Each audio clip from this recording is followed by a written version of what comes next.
yang mengajarkan agar menuhankan seorang yang bernama Yesus itu sendiri? Itu pertanyaannya. Ya kalau dari segi keimanan memang tidak kita ganggu kan Ustaz. Tidak kita ganggu keimanan, nggak ada masalah. Enggak. Tapi ada nggak dia mengajarkan hal seperti itu? Itunya, Mbak. Cuman mau tahu aja, Betul. benar ndak kalian ini pengikut? Jangan-jangan hanya korban dari serigala, nyamar domba kan gitu. Ya nggak mungkin lah. Kalau kita mau dengar mau dari serigala kek mau dari apa kek, yang penting orang punya kepercayaan itu kan, ya gimana ya? Rugi dong seumur hidup meyakini sesuatu yang tidak ada dasar pijakan kebenarannya. Cuma dong. Mending tidur Ya kalau kita 60 tahun masa bangun. Nunggu ajal. Bang Delon noise-nya lagi di mana sih Bang Delon? Aku lagi di bank di kampus. Bank kampus. Iya benar tuh Mbak Vero, 60 tahun tidur nunggu ajal aja mendingan daripada masuk komal-komal. Iya loh, maksudnya kan gini, pengajaran Yesus itu kan jelas tuh. Ajaran Yesusnya kan jelas. Akulah pokok anggur yang benar, dan Bapakkulah pengusahanya. Ranting-rantingnya. Nah, setiap ranting padaku yang tidak berbuah dipotongnya, dan setiap ranting yang berbuah dibersihkannya supaya ia lebih banyak berbuah. Nah permasalahannya sekarang, apakah pengajaran Yesus itu berbuah? Di mana buahnya itu adalah berakhir kepada poin penyembahan manusia kepada dirinya. Apakah itu buah yang benar? Atau justru itulah buah yang salah itu? Makanya perlu diuji.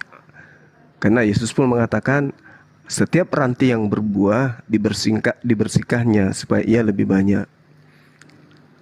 Nah, memang sudah bersih karena firman. Kamu memang sudah bersih karena firman yang telah kukatakan kepadamu. Berarti orang yang disebut bersih, buah yang bersih itu adalah orang yang mendengarkan firman yang Yesus katakan kepadanya.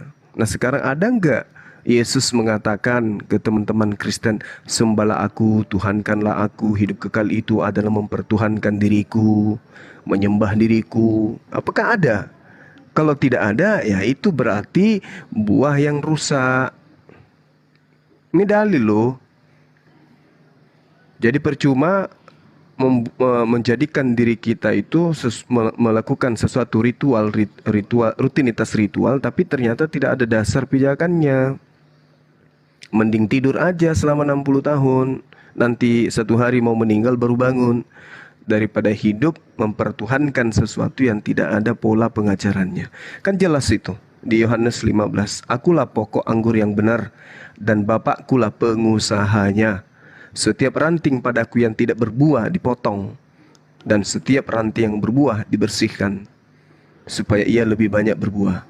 Kamu memang sudah bersih. Nah itu kamu di situ adalah muridnya Bani Israel, karena kamu mendengarkan firman yang kukatakan kepadamu. Jadi ketika aku mengatakan hidup kekal itu adalah mengimani diriku sebagai utusan Bapa, kamu mengimani, maka kamu bersih, kamu adalah buah yang bersih. Tapi ketika saya mengatakan hidup kekal itu mengenal Engkau satu-satunya Tuhan, tetapi di tengah-tengah manusia ada justru yang mempertuhankan aku, yang mana aku adalah utusan saja, maka itulah ranting yang harus dipotong. Ya, karena buahnya tidak bersih. Apa bukti tidak bersih? Kok mempertuhankan diriku? Aku sibuk 33 tahun mengajarkan untuk menuhankan yang di langit, yang di surga. Justru situ sibuk mempertuhankan aku.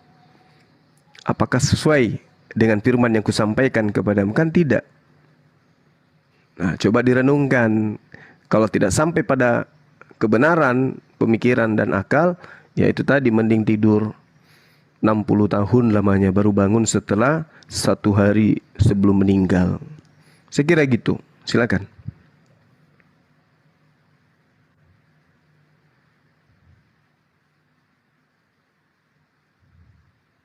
Ya. Silakan tanggapi. Mungkin juga Pak Jo Umbu. Delon noisi. Iya, Silakan, itu Vero. tadi yang dibaca oleh Bang. Ya, silakan Jul. Ya, ya. Ada. Itu yang dibaca Bang Zuma itu, tapi jangan mepelintir-pelintir loh Bang. Kalau baca terus dengan kalimat yang ada di situ. Kalau Mbak Pero lagi terguncang soalnya. Lanjut. Gini, memang betul yang dibilang Bang Zuma tadi, bahwa kita hidup itu harus berfungsi dalam arti kita harus betul-betul mengenal Allah yang sesungguhnya supaya hidup kita tidak sia-sia. Nah, yang dibilang Bang Zuma tadi juga dikatakan selama 60 tahun kita tiduran saja kalau memang tidak mengenai makna iman kita yang sesungguhnya, supaya ada maknanya kita mempercayai atau hidup dalam kebenaran seperti itu ya. Betul tadi. Di mana tadi, di Yohanes berapa tadi Bang Zuma baca? 15. Yohanes 15 itu menjelaskan pokok anggur ya, yang anggur yang ranting-ranting yang tidak baik itu akan dipangkaskan dan dicampakkan ke dalam api seperti itu. Di Yohanes 15 nanti saya baca. Yohanes 15 ayat yang pertama kalau tidak salah itu ya.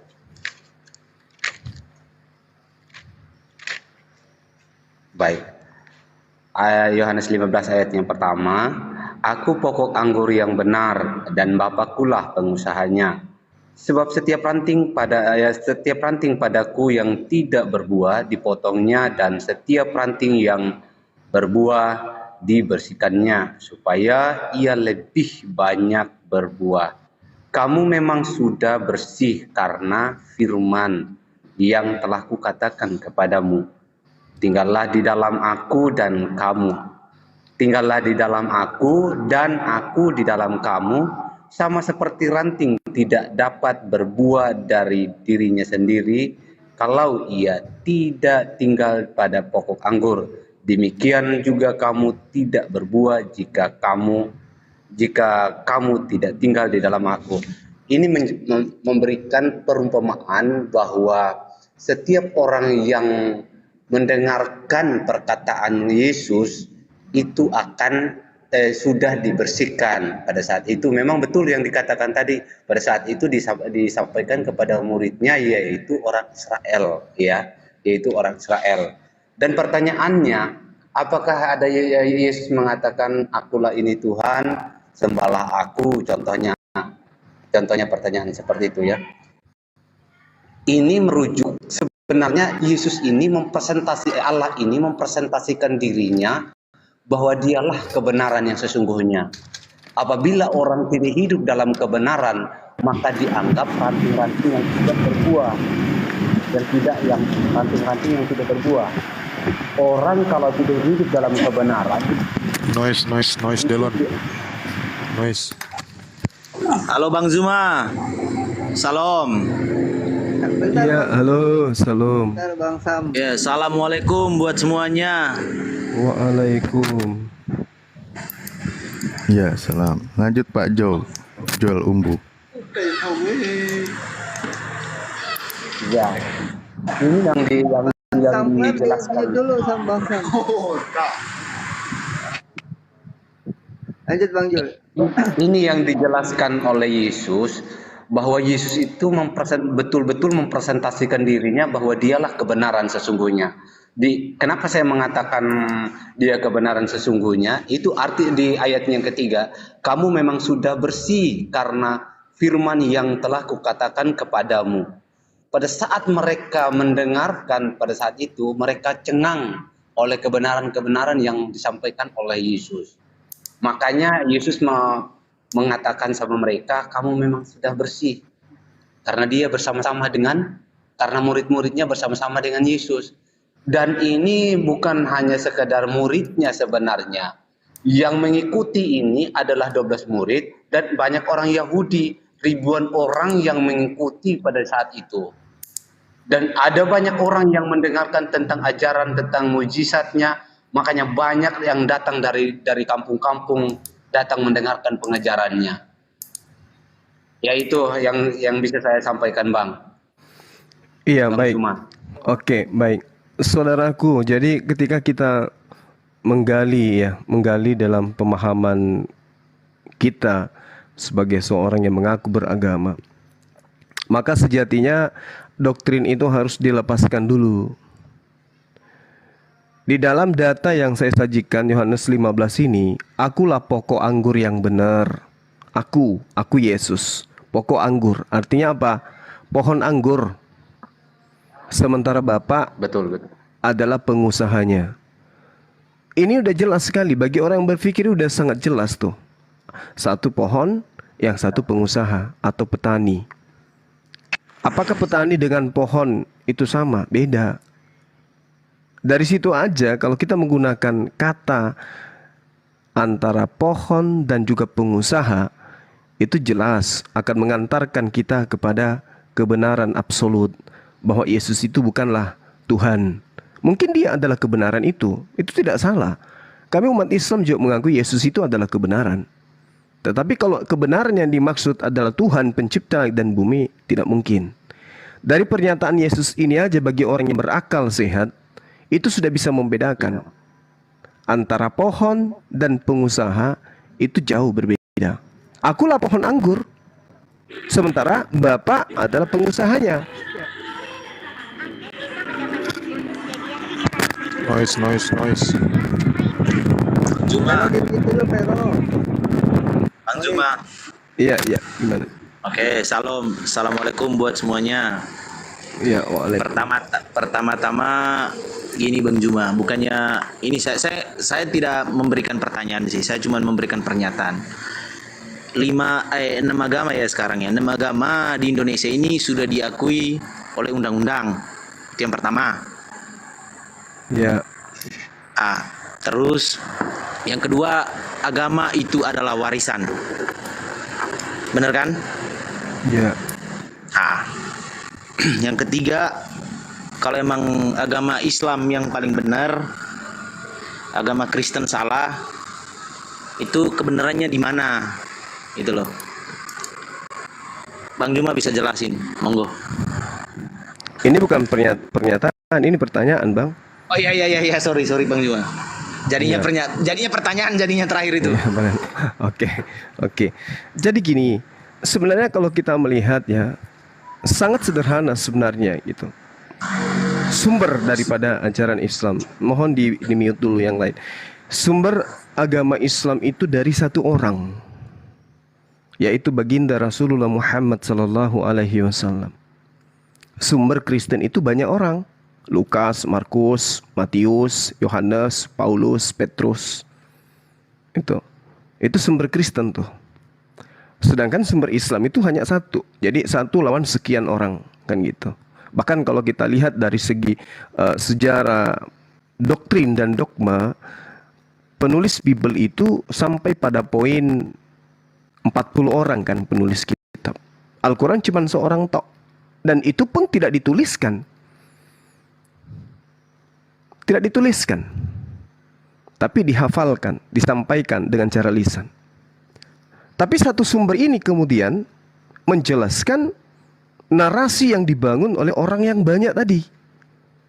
Lalu kemudian kita orang belakangan dapat menilai mana buah yang benar itu, mana jalan yang benar itu, mana sumber yang benar-benar valid ini.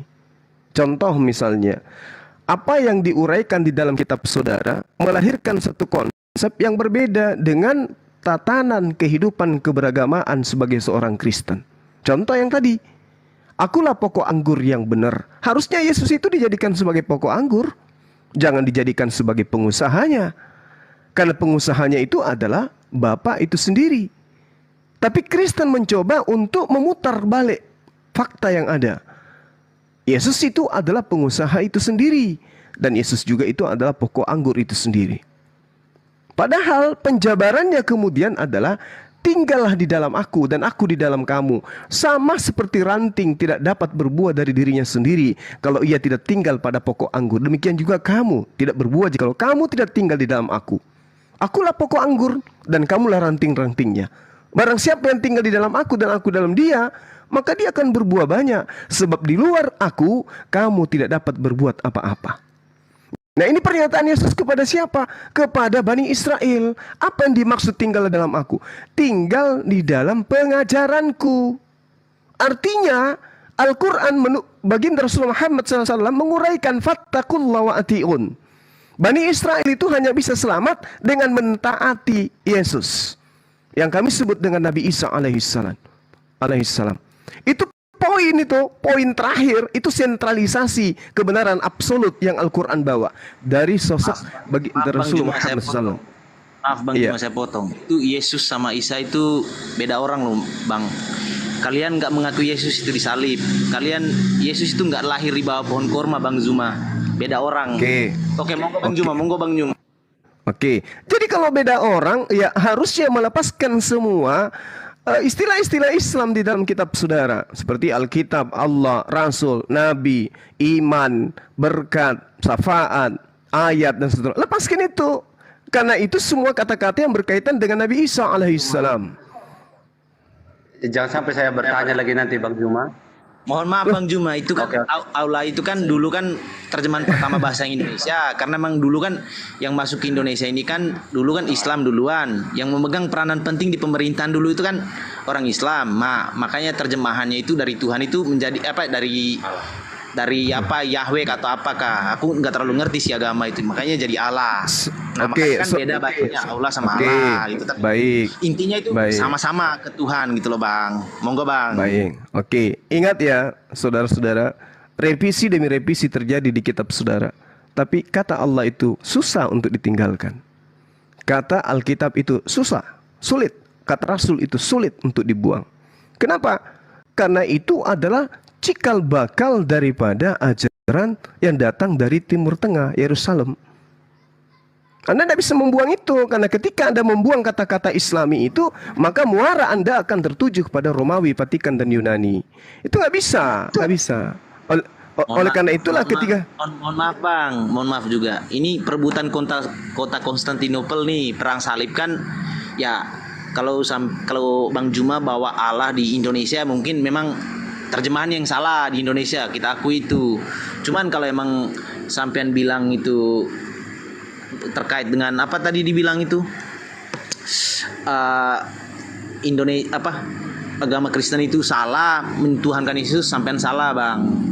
Karena apa? Kita beda pandang cara sampean itu dari pandang Islam memaksa untuk memasuki ke pandangan Kristen. Mohon maaf Bang, salah sekali itu. Itu sudah melanggar hak asasi untuk memeluk agama sebenarnya. Gitu loh Bang. Bang, sebentar, sebelum ditanggapi Bang Juma, itulah ini ranah diskusi Bang. Sekiranya tadi argumentasi yang tadi Bang Juma paparkan salah, gitu. Abang luruskan gitu aja. Enggak, bukan begitu, karena saya tidak punya ini Bang, saya tidak punya ilmu dalam Alkitab. Itu yang pertama. Saya kasihan kalau gitu tidak loh. punya ilmu ya jangan nyalain Bang Juma kalau gitu. Landasannya apa, nyalain orang gimana sih? Masalahnya Bang Juma itu ini Bang, menginterupsi itu masuk ke Alkitab Bang gitu loh. Seharusnya kan Bang Juma itu bahas saja tentang Islamnya, jangan bahas tentang Kristennya. Gitu loh Bang. Oke, baik. Dengarkan kalimat-kalimat saya ini dengan ini cermat. Bang, ini kan agama kita dilindung sama undang-undang Bang. Iya, tahan dulu Bang, gantian Bang. Gantian Bang Juma. Monggo Bang. Dari tadi dipotong terus soalnya. Nggak bisa ngomong Pak. Saya mau ingin tahu aja. Pak Topi lagi ngomong. Oke, silakan. Lanjut. Gurunda, silakan. Iya, jadi gini, dengarkan saya Bung. Kalau hak kami mau minta kepada Anda kejang-kejang, lantas Anda bisa berbicara tentang agama Anda, tapi dasar pijakannya kemudian adalah sesuatu yang menjadi inti dari pengajaran Islam. Contoh kata Allah, Alkitab, Rasul. Anda tidak mau disentuh itu. Kenapa nggak mau disentuh? Karena Anda nyaman dengan istilah-istilah Islam itu. Karena membuahkan suatu konsep yang membuat Anda itu merasa benar. Padahal konsep itu tidak sesuai dengan agama saudara. Agama saudara berasal dari Vatikan. Agama saudara berasal dari Yunani. Konsep-konsepnya itu adalah konsep Helenisme, politeisme. Tapi kemudian mengambil apa yang ada dalam Al-Quran, lalu kemudian ketika kami mencoba untuk menegakkan apa yang benar, Anda merasa diserang, Anda merasa salah. Kenapa bahas agama kami, bahas Islam saja? Islam ketika berbicara tentang agama-agama terdahulu, Kristen gak bisa lolos. Kristen bagian daripada apa yang dibahas oleh Al-Quran. Yesus adalah bagian yang dibahas oleh Al-Quran. Tidak bisa lolos itu. Nah, kalau Anda ingin meloloskan diri dari semua itu, belajarlah untuk berdiri memiliki kepercayaan jati diri yang sesungguhnya. Sama seperti orang Hindu, orang Buddha. Islam tidak membahas mereka. Kenapa? Mereka percaya diri dari mana mereka berasal. Kalau Kristen tidak. Kristen dimanapun pergi dia bersifat bunglon. Di Indonesia mayoritas Islam, mereka ke Islam-Islaman. Mohon maaf ini. Mohon maaf. Istilah yang... Sabar, 30 detik. 30 detik. Istilah rasul. Ya, Kalau kita bukan orang Indonesia, sabar. kita nggak akan Tunggu pakai itu kata tuntaskan rasul. dulu, jangan motong-motong, Bang. Karena kita orang Indonesia, ada di KBBI, Hey. makanya kita pakai kata rasul. Aduh, Salah itu. kalau nggak mau tertib Kita repot bukan orang ini. Indonesia, nggak mungkin pakai kata rasul, Bang. Monggo, Bang. Kalau menurut saran saya sih di timer aja. Ini bukan diskusi ini, nanti dia motong-motong, dia bukan pakai ilmu. Ya di timer aja Masalahnya. biar nggak dipotong-potong. Kalau itu kan Bang Som. Cuma belum selesai udah dipotong. Iya. Jadi gini, saudara, dengarkan saya. 30 detik. Siapa yang diuntungkan?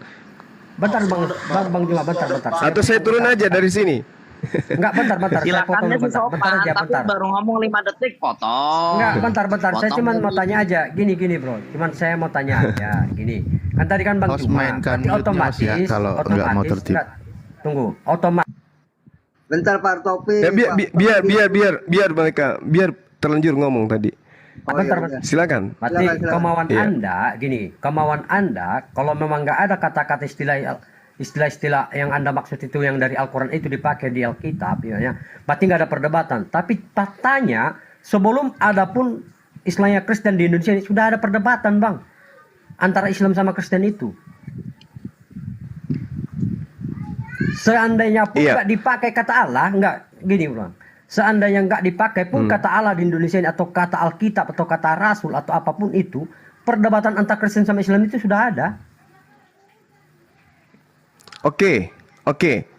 Nah, perdebatan itu dipicu oleh apa menurut saudara? Ya saya nggak tahu mana yang paling benar mana yang enggak. Itu. Ya, Oh bukan, Anda sudah pasti salah. Enggak, gini, Bang. Anda sudah Kalau pasti yang saya salah. tahu, enggak gini. Nggak bisa Oke. mana yang benar saya mana yang tahu, salah, saya jelaskan. bukan. Yang saya tahu, ya Islam gini. Anda Islam mengatakan kan salah menunjukkan kepada bahwa- orang lain itu sudah mau menghakimi. Oh itu udah Seolah-olah bukan, Anda sudah lebih benar. Memang itu Sama-sama. fakta, itu fakta, Enggak, brother. gini, tadi kan saya dengar Itu fakta. bahasa Itu fakta. Bahasa Anda kan bilang, makanya jangan kalian pakai istilah bahasa Al-Quran. Ini jadi Oh iya. pertanyaan saya. Memang Oke. betul. Tunggu. Harusnya Anda malu gitu loh. Sebelum- Harusnya Anda malu. Iya, sebelum Kalau saya jadi Bang Anda, Jumat, sarannya Bang kalau Jumat saya ngomong jadi ke Anda, pemerintah, Bang. saya Komplain kalau ke saya jadi KBBI, kalau Bang. Jangan ke kita, Bang. KBBI yang mengeluarkan itu. Kalau saya jadi Anda, saya beli minyak goreng 1 ton, habis itu saya didihkan, saya rebus diri saya di situ. Sudah saya bilang, Punya kalau agama, ada- nggak punya harga diri, kan gitu poinnya. Sekarang siapa yang diuntungkan dengan mengambil istilah Alkitab? Siapa yang diuntungkan dan siapa yang dirugikan? Coba, jujur dulu. Saya Coba bertanya, jujur dulu. sebelum ada istilah- Jujur dulu. Itu Siapa yang diuntungkan?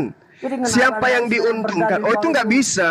Tidak bisa Anda enggak, jadikan Anda sandaran begini. untuk menghalalkan mengambil istilah Islam dengan alasan sebelum Islam dan Kristen di Indonesia itu sudah ada debat. Nggak boleh Anda kemudian membungkus ya kesesatan boleh Anda membungkus. dengan Bukan, maksudnya gini, mengambil bro. data seperti itu. Anda Nggak boleh. begini, Anda berdalih karena Anda Anda berbicara itu enggak, kembali gini, enggak? Anda Kamu berdalih yang mengikuti kitab terdahulu atau yang Aduh.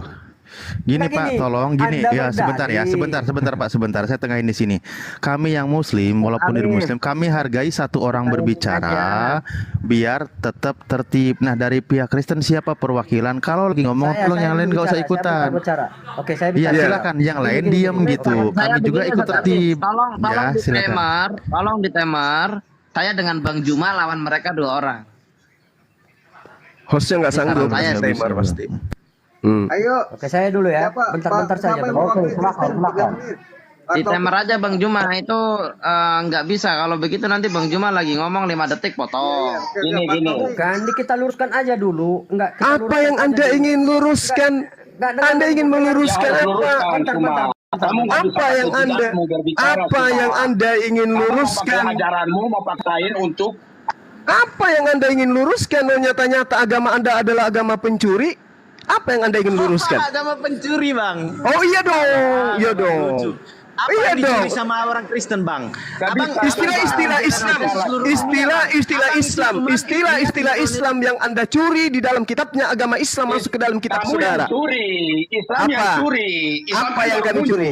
Apa yang kami curi? Islam yang baru muncul. Apa yang berarti kami dia curi? nyuri kitab terdahulu. Apa yang kami curi? Apa yang kami curi? Logikanya. Apa? Masa yang terdahulu Apa ke yang kami baru, curi? Kan nggak mungkin. Apa yang kami curi? Justru Tunjukkan. yang baru muncul, yang Mana tahu diri, buktikan? nyuri.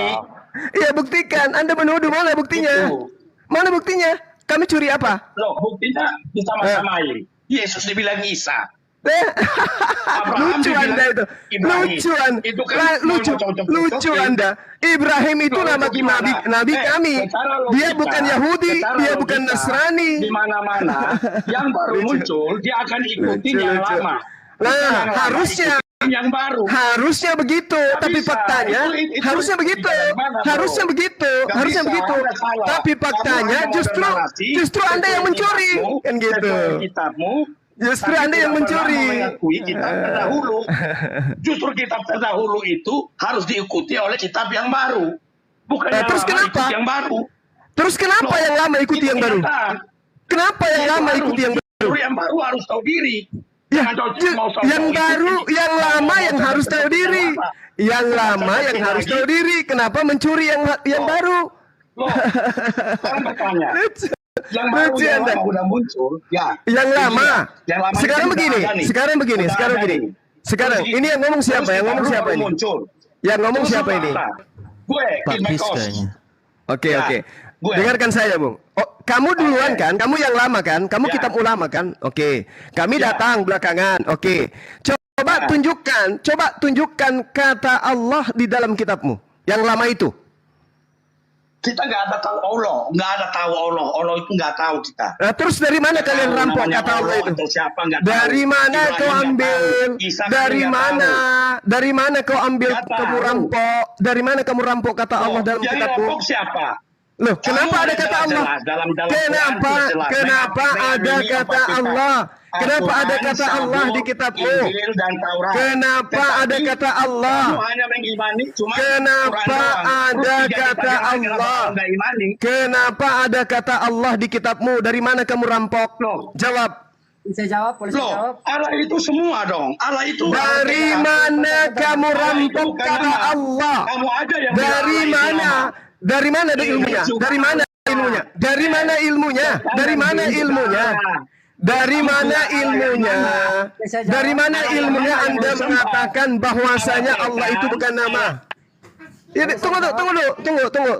tunggu dulu. Sabar. Ini yang baju merah dulu. Dari mana kitab Anda mengambil kata Allah? Silakan. Loh, dari dulu justru kamu yang ambil nama Allah. Dari dulu mana? Buktikan dari dulu mana? Kapan Kamu itu? baca dari kejadian. Tapi kita Kejadian itu ada kata Allah di sana. Allah Coba semua. kau sebutkan. Kamu Coba kau aja yang bacakan. bilang Allah itu Allah. Coba saudara bacakan dalam kitab Kejadian ada kata Allah. Silakan. Loh, itu pada mulanya Allah menciptakan apa? Oh, jadi Abraham, Musa itu semuanya bercerita dalam bahasa Indonesia dan bahasa Arab gitu. Makanya kamu jangan cocokin kitab yang baru muncul. Mau Jadi Musa, dengan kitab yang lama. jadi Musa Itu menggunakan sesuatu bahasa yang Arab. salah semua. Jadi Kamu Musa menggunakan bernarasi bahasa Arab. seolah-olah bahwa kamu kitab penyempurna. Jadi padahal kamu Musa, penangkal.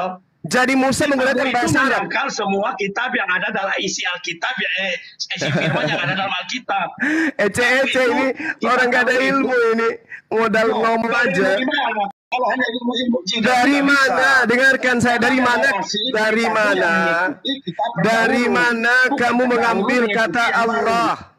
Dari mana kamu mengambil kata Allah? Kata justru kamu menggunakan kata Allah sebelum Quran ada. Allah sudah ditulis ribuan tahun yang lalu. Ditulis di mana?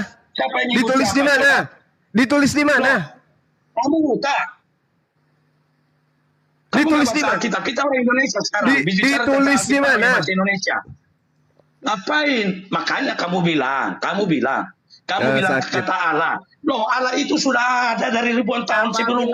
Di mana? Tertulis di mana? Tertulis di mana ada kata Allah selain Al-Quran? Jawab. Kita orang Indonesia. Siapa yang bilang Kita orang Indonesia, bro. Lu ngomong jidatmu pakai bahasa Arab. Ya kita nggak ngerti lah. Lucu. Jidatmu, kalau kamu mau jadi Arab, ya udah kamu berdebat sama orang Arab, orang Kristen Arab. Jangan berdebat sama orang Kristen Indonesia. Loh, saya tanya. Kamu berdebat dengan orang Kristen Arab. Enggak. Tadi saudara mengatakan kitab saudara lebih tua. Kitab saudara lebih tua dari Al-Quran. Nggak tahu malu. Kamu ngomong gitu malu lah. Harus malu semua. Sekarang saya tanya. Mau ikutin, mau cocok-cocokin sama yang udah lama. Itu contohnya kayak gini. Oke. Kamu harus ikut teladan orang tuamu. Bukan orang tuamu ikut teladan kamu. Oke. Sekarang boleh nggak? Loginya kamu tuh harus ikutin orang tua. Oke. Baik. Bukan orang tua ikutin kamu. Oke, baik. Kitabmu. Oke, Kamu yang baru baik. muncul harus tahu diri. Oke, baik. Iya, oke. Baik. Oke, baik. Sekarang. Oke, baik. Baik, saya dengarkan. Oke, siap. Ada lagi yang Anda ingin katakan? Oke, ada lagi yang Anda ingin katakan? Oke, ada lagi yang Anda ingin katakan? Jelas, secara logika orang tua, anak-anak. Udah, host diam. Yang lebih itu dulu ada. Bukan ada lagi orang tua ikut kehendak anak-anak. Ada lagi? Itu. Ada lagi yang Anda ingin katakan? Kamu mau siapa aku bantah karena kamu tuh salah banyak semua. Oke, baik. Kamu jangan karena lawan orang-orang yang ikutin kamu seolah-olah paling pintar. Oke, baik. Logika kamu itu nggak dipakai. Siap. Baik. Saya sebelum bahasa Indonesia kitab saudara. Jangan itulah. Kalau salah benar. Oke, Bapak, sabar. Oke, Bapak. Oke. Anda benar. Saya mau belajar sama Anda. Sebelum kitab saudara diterjemahkan ke dalam bahasa Melayu tahun 1000. Kalau dengarkan juga salah. Dengarkan saya. Kalau itu salah. Host tidak berfungsi di sini. Gitu. Dengarkan saya, Bung. Saya sudah mendengarkan narasi saudara. Saya sudah mendengarkan narasi Anda. Saya sudah mendengarkan narasi saudara. Saya ingin tahu dong dari Anda. Sebelum kitab Anda diterjemahkan ke dalam bahasa Melayu tahun 1816, kitab Anda itu berbahasa Belanda, berbahasa Portugis. Boleh enggak saya tahu dalam bahasa Belanda kata Allah itu disebut dengan kata apa? Silakan. Silakan dijawab, mute-nya dibuka gitu gantian. Ayo, Bang Kis, silakan. Pertanyaan saya, sebelum kitab Anda dalam bentuk bahasa Indonesia itu adalah bahasa penjajah, bahasa Belanda. Boleh enggak saya tahu kata Allah dalam bahasa Belanda itu apa? Silakan. Menurut kamu cuma. Itu menurut kamu, tapi kenyataannya semua di seluruh dunia mengakui bahwa semua dalam Alkitab itu sudah fix, sudah komplit. Ngapain lagi harus dicocok-cocokin dengan kitab lain? Anda nggak nyambung. Jadi masalah. Anda nggak nyambung. Bukan masalah. Anda nggak nyambung. Anda seakan-akan disunat tapi bijinya yang dipotong, bukan nonoknya. Saya tanya, dengarkan saya baik-baik. Sebelum kitab saudara, sebelum kitab saudara menggunakan kata Allah, di situ menggunakan bahasa Belanda. Apa kata Belanda dalam bahasa Belanda yang diterjemahkan ke dalam kata Allah? Coba saya ingin tahu. Silakan. Silakan Pak Kis. Perlu bahasa. Aku hanya tahu Yesus adalah Tuhan dan Juru Selamat aku. Mau pakai bahasa apa aja. Bahasa alien juga nggak apa-apa. Ngapain mesti pakai bahasa-bahasa? Mau masuk surga aja pakai bahasa. Pak, tolong cermati Repot itu, pertanyaannya, Pak. Cermati repot itu. Kalau Bapak tidak bisa membedakan diri Anda dengan seekor anjing, repot itu Pak, repot. Anda harus membedakan diri Anda bukan anjing. Anda berakal. Gitu loh. Anda dari tadi menggonggong terus. Tapi ternyata kosong melempung, nggak ada ilmu. Saya tanya, kitab saudara sebelum bahasa Melayu itu bahasa Belanda. Tolong dalam bahasa Belanda kata Allah yang Anda rampok dari Al-Quran itu apa bunyinya? Meongka atau tikus atau apa? Coba terangkan kepada saya. Kitab Anda masuk ke Indonesia menggunakan bahasa Belanda, diterjemahkan ke dalam bahasa Melayu. Dari mana kata Allah ini diambil dari perspektif bahasa Belanda? Silakan. Silakan Pak Kis dijawab. Semoga dipahami pertanyaannya Pak ya. Nah ini kalau perampok udah keciduk kayak gini, maling kesiram air kayak gini nih. Giliran diketangkap maling, tangkap basah, diam. Aja dah.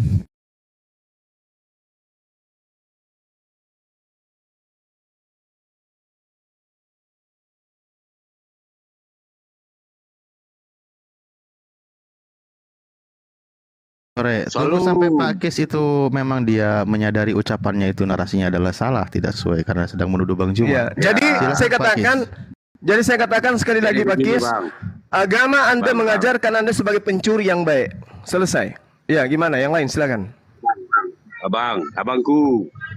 Begini. Ya, silakan. Kalau kita mau bahas keimanan seseorang ini antara Islam dan Kristen ini semua itu bagus adanya. Tetapi, nggak bagus Pak, agama Anda nggak bagus, sorry. Agama Anda nggak bagus, ngambil istilah-istilah dari agama orang lain. Terus dia mengaku itu adalah haknya. Itu menurut gitu abang dengar dulu saya bicara. Bukan menurut saya, itu fakta. Sabar, saya bicara. Ya silakan. Abang baru bicara saja, abang sudah dirocos. Ya karena narasi Anda itu sudah salah gitu loh. Sabar.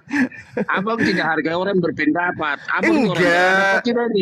Bang, kita disimak oleh orang banyak. Kita nggak boleh kemudian melakukan kedustaan di depan umum. Barang siapa mengajarkan kedustaan di depan umum, itu adalah penjahat, paham? Abang dengar dulu abang. Iya, silakan. Mari saya dengarkan kebohongan abang, silakan. Gak apa-apa. Ya, terserah lanjut. Abang, kita sepakat dulu. Kata Allah itu entah mau apa terserah abang. Tetapi Allah di Islam dan Kristen beda bang. Dari mana kata Allah di Kristen? Inilah yang jadi masalah, Bung. Dari mana Kristen ngambil kata Allah? Itu dulu. Allah di dalam Islam itu diciptakan. Kalau di Kristen itu roh Allah dan firman Allah itu hakikatnya jangan kemana-mana. Kata Allah ini abang Hostel mau dulu situ Hos. Kenapa sih hostnya ini? Iya, kata Allah dulu. Dari mana kata Allah ini di dalam agama Anda ngambilnya? Masa penulis kitab saudara ada puluhan orang dibandingkan cuma satu? Nabi Muhammad SAW menulis kata Allah seorang diri. Anda ngambil juga kata Allah ini dari baginda Rasulullah Muhammad SAW. Sekarang kita tanya, di dalam kitab saudara kata Allah itu apa sih sebenarnya? Baru terjemahkan ke Indonesia gitu loh. Abang sudah saya bicara. Ya, silakan. Sore. Kalau kita mau berbicara Kristen dan Islam ini perbedaannya sangat banyak bang. Allah di Islam itu firmannya dan rohnya itu diciptakan. Kalau di Kristen itu firmannya dan roh Allah itu hakikatnya itu satu aja, tidak diciptakan, kekal bang. Nah sekarang kata Allah itu apa? Abang, kata Allah, YHWH, Elohim, Theos, maupun kata apa itu kata yang artinya sesembahan, yang disembah. Jadi abang, Waduh, parah kata ini, Allah parah, saja, parah. abang mau persoalkan kata Allah itu tidak terlalu persoalkan. Yang pentingnya intinya di satu. Ya, bagi Bapak Tuhan saudara, juga tidak ada karena masalah, saudara Bang. yang diuntungkan dengan mengambil kata Allah Diuntungkan itu. Abang, ini bukan masalah untung dan rugi, tetapi Loh, Allah kalau saja tidak sudah untung, berbeda. kalau Abang, tidak kalau sudah untung, berbeda, kenapa dipakai? Abang, Kalau sudah kalau berbeda, sudah jangan berbeda, dipakai. Jangan Bang, dipakai kalau sudah berbeda. berbeda, tetap berbeda. Jangan Bang. dipakai. Sudah pakai kata Tidak. Tuhan juga tidak masalah untuk saya. Tetapi Ya Tuhan sudah. Anda dan Tuhan saya Nah, sekarang- tetap beda, Bang. Ya Satu itu, benar. firman-Nya dan roh Allah di dalam roh Tuhan di dalam abang dorang itu diciptakan. Jadi kadang itu Tuhan di Islam ini waktu mau membuat sesuatu itu ciptakan dulu firman-Nya baru buat. Oke, sekarang saya tanya kepada saudara, apakah roh itu bisa diciptakan? Roh Tuhan dan kenapa? Bilang apa? Apakah roh bisa diciptakan?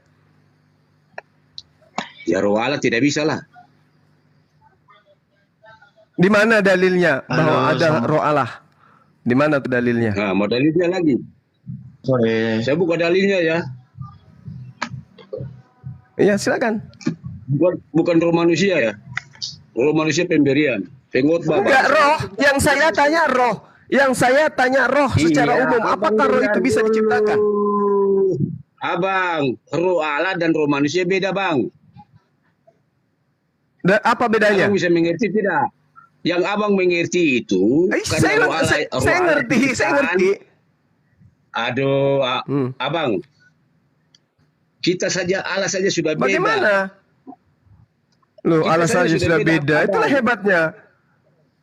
Hebatnya Tuhan apa? kita beda, bukan Allah kita beda. Iya. Tuhan kita yang beda. Tuhan kita beda, Isa kita juga beda, Firdaus juga beda, Bang. Semua beda. Oke, kalau beda kenapa masih menggunakan kata Allah? Pak Judas. Ya, silakan Bang. Bagaimana tuh, Bang? Sambil cari dalilnya. Iya, sambil cari dalilnya yang tadi mungkin ditanyakan, saya sedikit diskusi sama Bang Zuma ya. Iya, silakan. Iya, halo Bang Zuma, selamat sore. Sore. Sore Bang. Silakan. Iya, sama ada Bang Cinta Selawat juga ya, sama teman-teman lain. Saya share sedikit boleh pengetahuan yang saya punya ya, Bang Zuma ya, sama teman-teman ya. Mana tadi kata Allah itu. Yang pasti dari Kristen apa dari Muslim? Maaf. Saya jelaskan dari Kristen boleh ya. Oh, Kristen, silakan. Dan ya.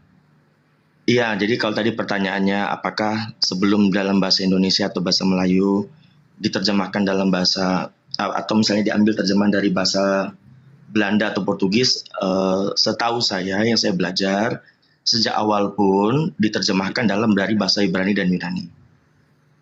Nah, kata Allah sendiri dipakai memang karena saat itu bahasa Melayu sudah menyatakan bahwa yang Maha Kuasa atau yang pencipta itu mengambil dari serapan bahasa Arab Allah.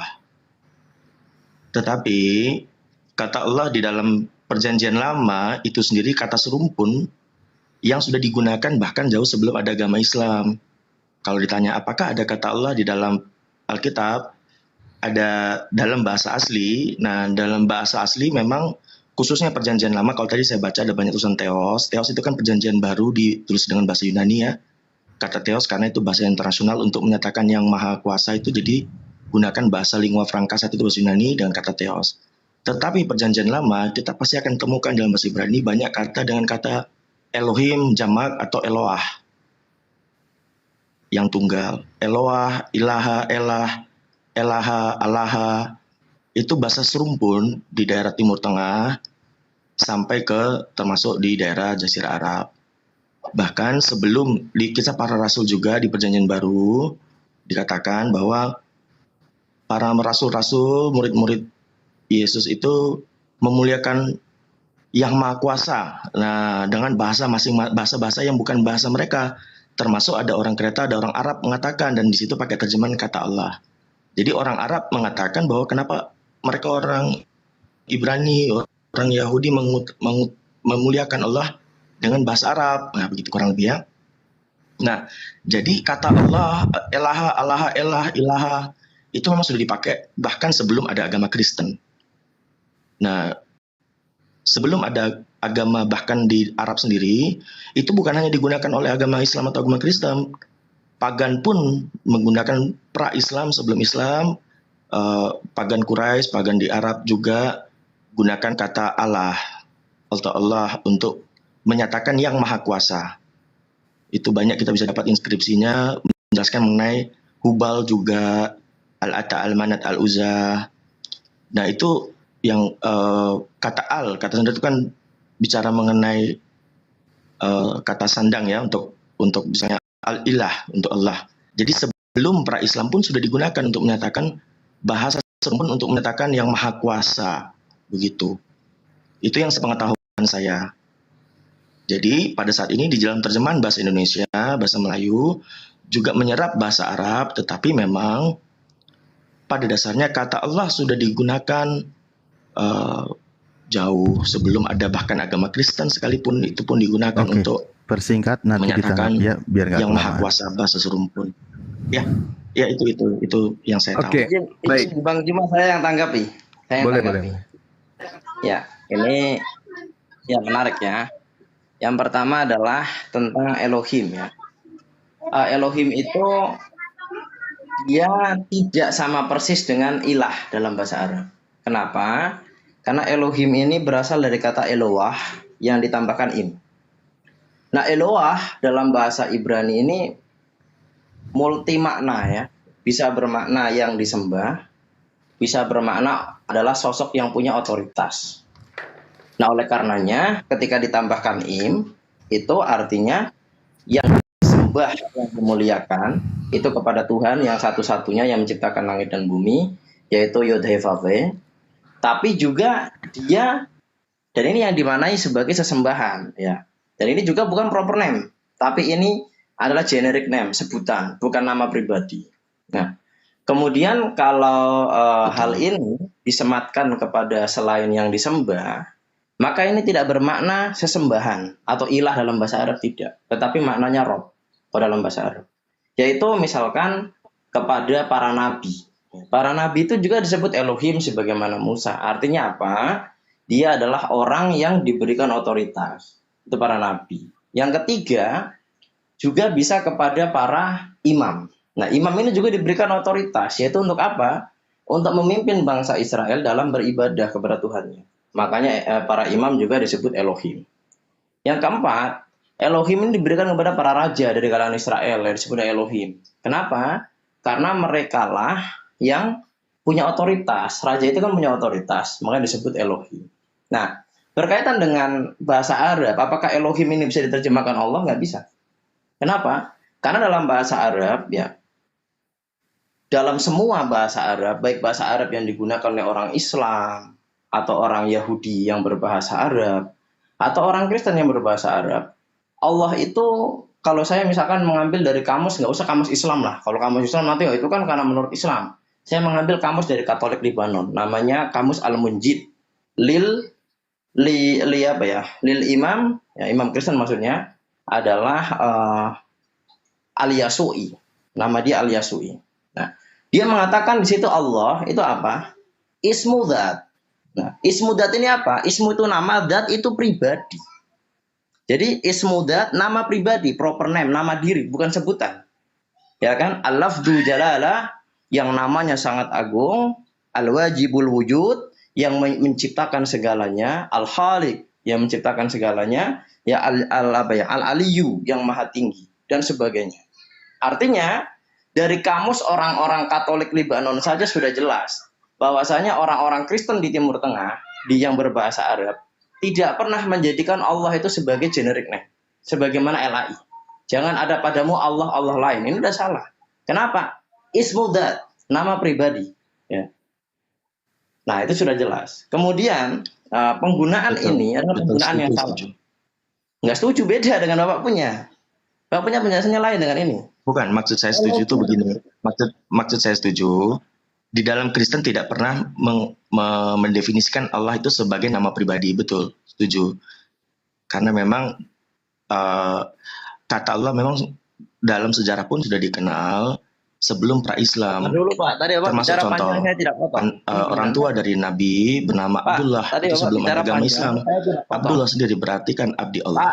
Bapak tadi Nah, Allah bicara ini panjang Allah yang lebar, mana yang saya tidak dituju potong. sebelum Nabi menjelaskan wahyu yang Bapak diturunkan. tadi bicara Pak panjang lebar, Pak saya Mujahid, tidak tolong potong. diam dulu, nunggu selesai dulu, biar enak narasinya Pak, sampai tuntas tadi Bapak dulu. bicara panjang lebar, saya tidak potong, saya biarkan. Silakan Bang Indra, silakan. Nah, jadi jelas beda. Ya. Kalau dikatakan dalam Kristen Allah tidak seperti di Islam sebagai nama pribadi. Dalam Kristen LAI tanda kurung dikasih bukan tanda kurung, kasih garis miring ya. Bukan Iya. bukan Abang, garis bawah, garis miring lagi Abang. biar jelas ya. Ini buat abang siapa ini yang pakai masker ini? Karena Abang dengar di nih, dalam Bang. bahasa Arab Oh, ini. itu mudah. Ini siapa yang ngomong? Bentar, Bang Judas bentar. Ini ganti-gantian kok. Bang Judas, Langsung di mute aja, host. Enak. Oh iya. Ganti-gantian kok. silakan Bang Indra Mose dulu. Ya ada Mbak, ganti-gantian ngomong itu.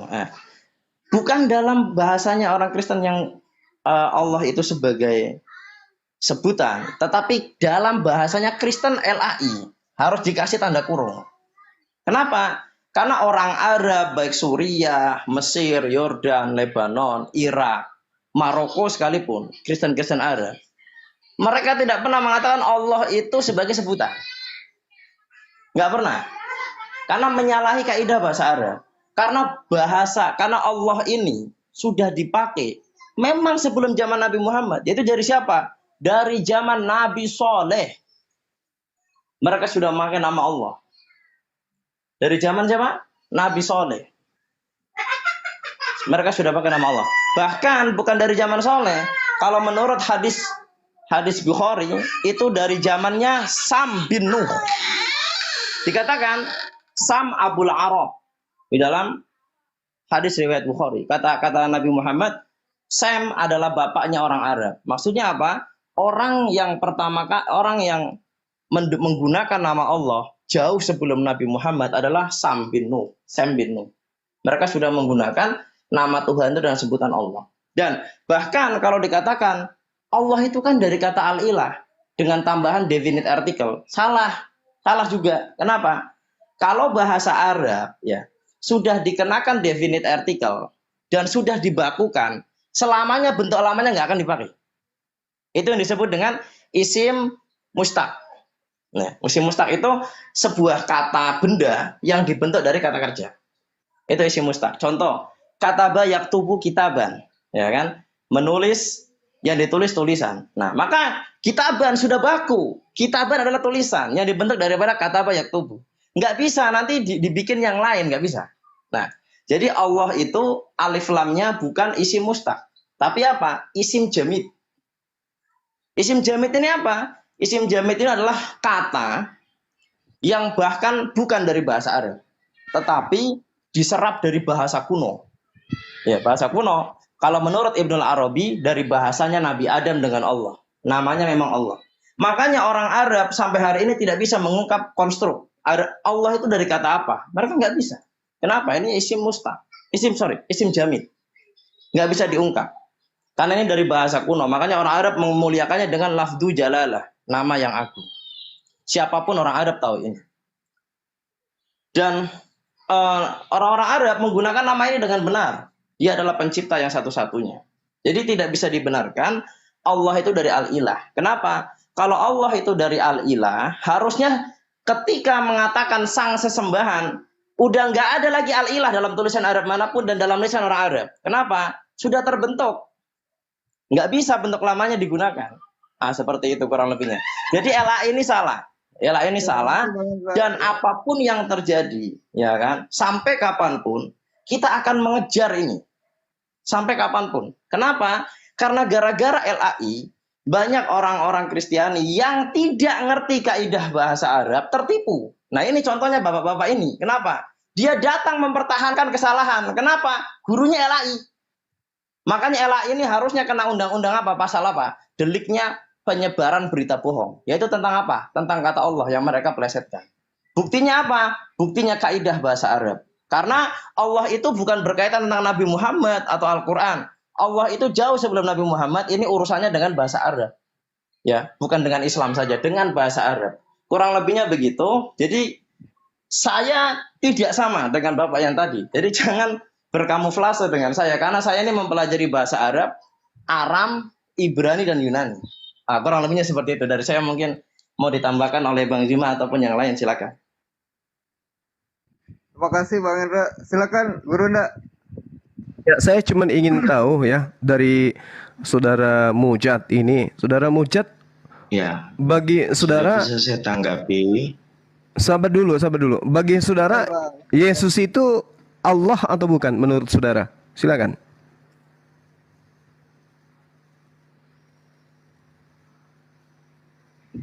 Silakan Bang Mujad jawab. Halo. Mungkin kita kembali ke pembahasan tadi dulu ya. Kita selesaikan dulu yang tadi, boleh? Tunggu supaya Anda paham, jangan Anda ini. Artinya saya sedang tidak berusaha tadi menyamakan atau Enggak. Kita lihat dulu perspektif pemahaman saudara. Apakah Yesus itu adalah Allah? Suara saya. Abang, tadi kan abang minta data ya. Oke abang. Abang dengar ya abang. Ngomong Bang Mujad. Sebentar. Silakan Bang Mujad. Jawab dulu Bang. Ya, bisa. Dulu.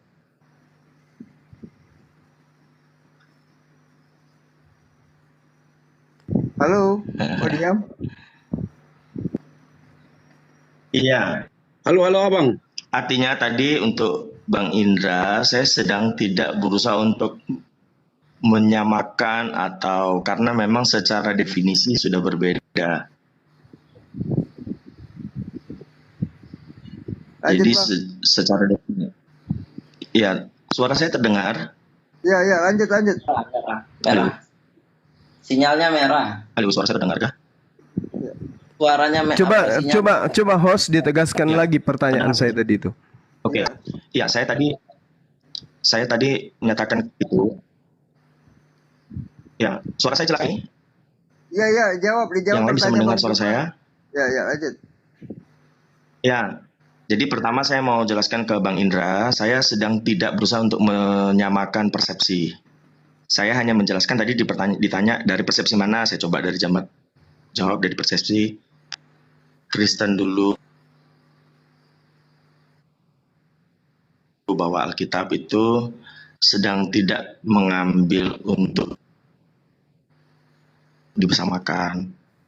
Hanya saja itu bahasa putus ya. Yang menjelaskan kata untuk menjelaskan yang maha kuasa atau yang disembah. Ya seperti Bang Indra juga jelaskan. Tapi untuk menyamakan saya tidak ada. Oke, udah ditangkap Pak. Sekarang pertanyaan Bang Juma masuk ke ranah itu. Oke. Untuk mau menyamakan atau membedakan saya pun tidak masuk ranah itu. Bang Mujad, begini ya, tadi tidak ada pertanyaan, Anda sudah menanggapi. Sekarang yang bentuknya pertanyaan, mohon dijawab tadi dari Bang Juma itu. Ada hal yang menarik buat saya. Ada hal yang menarik buat saya. Itu ini lepas dari yang tadi ya. Alah, turun aja dulu, saudara. Jadi kalian bahwa saya tidak mau menyamakan atau membedakan. Mungkin kita belum selesai. Biar kita gini Bang, biar kita lebih mengerucut pembahasannya, biar lebih spesifik poinnya, jawab pertanyaannya Bang Juma tadi gitu Bang. Biar kita itu si Mujahil tidak ngulur waktu.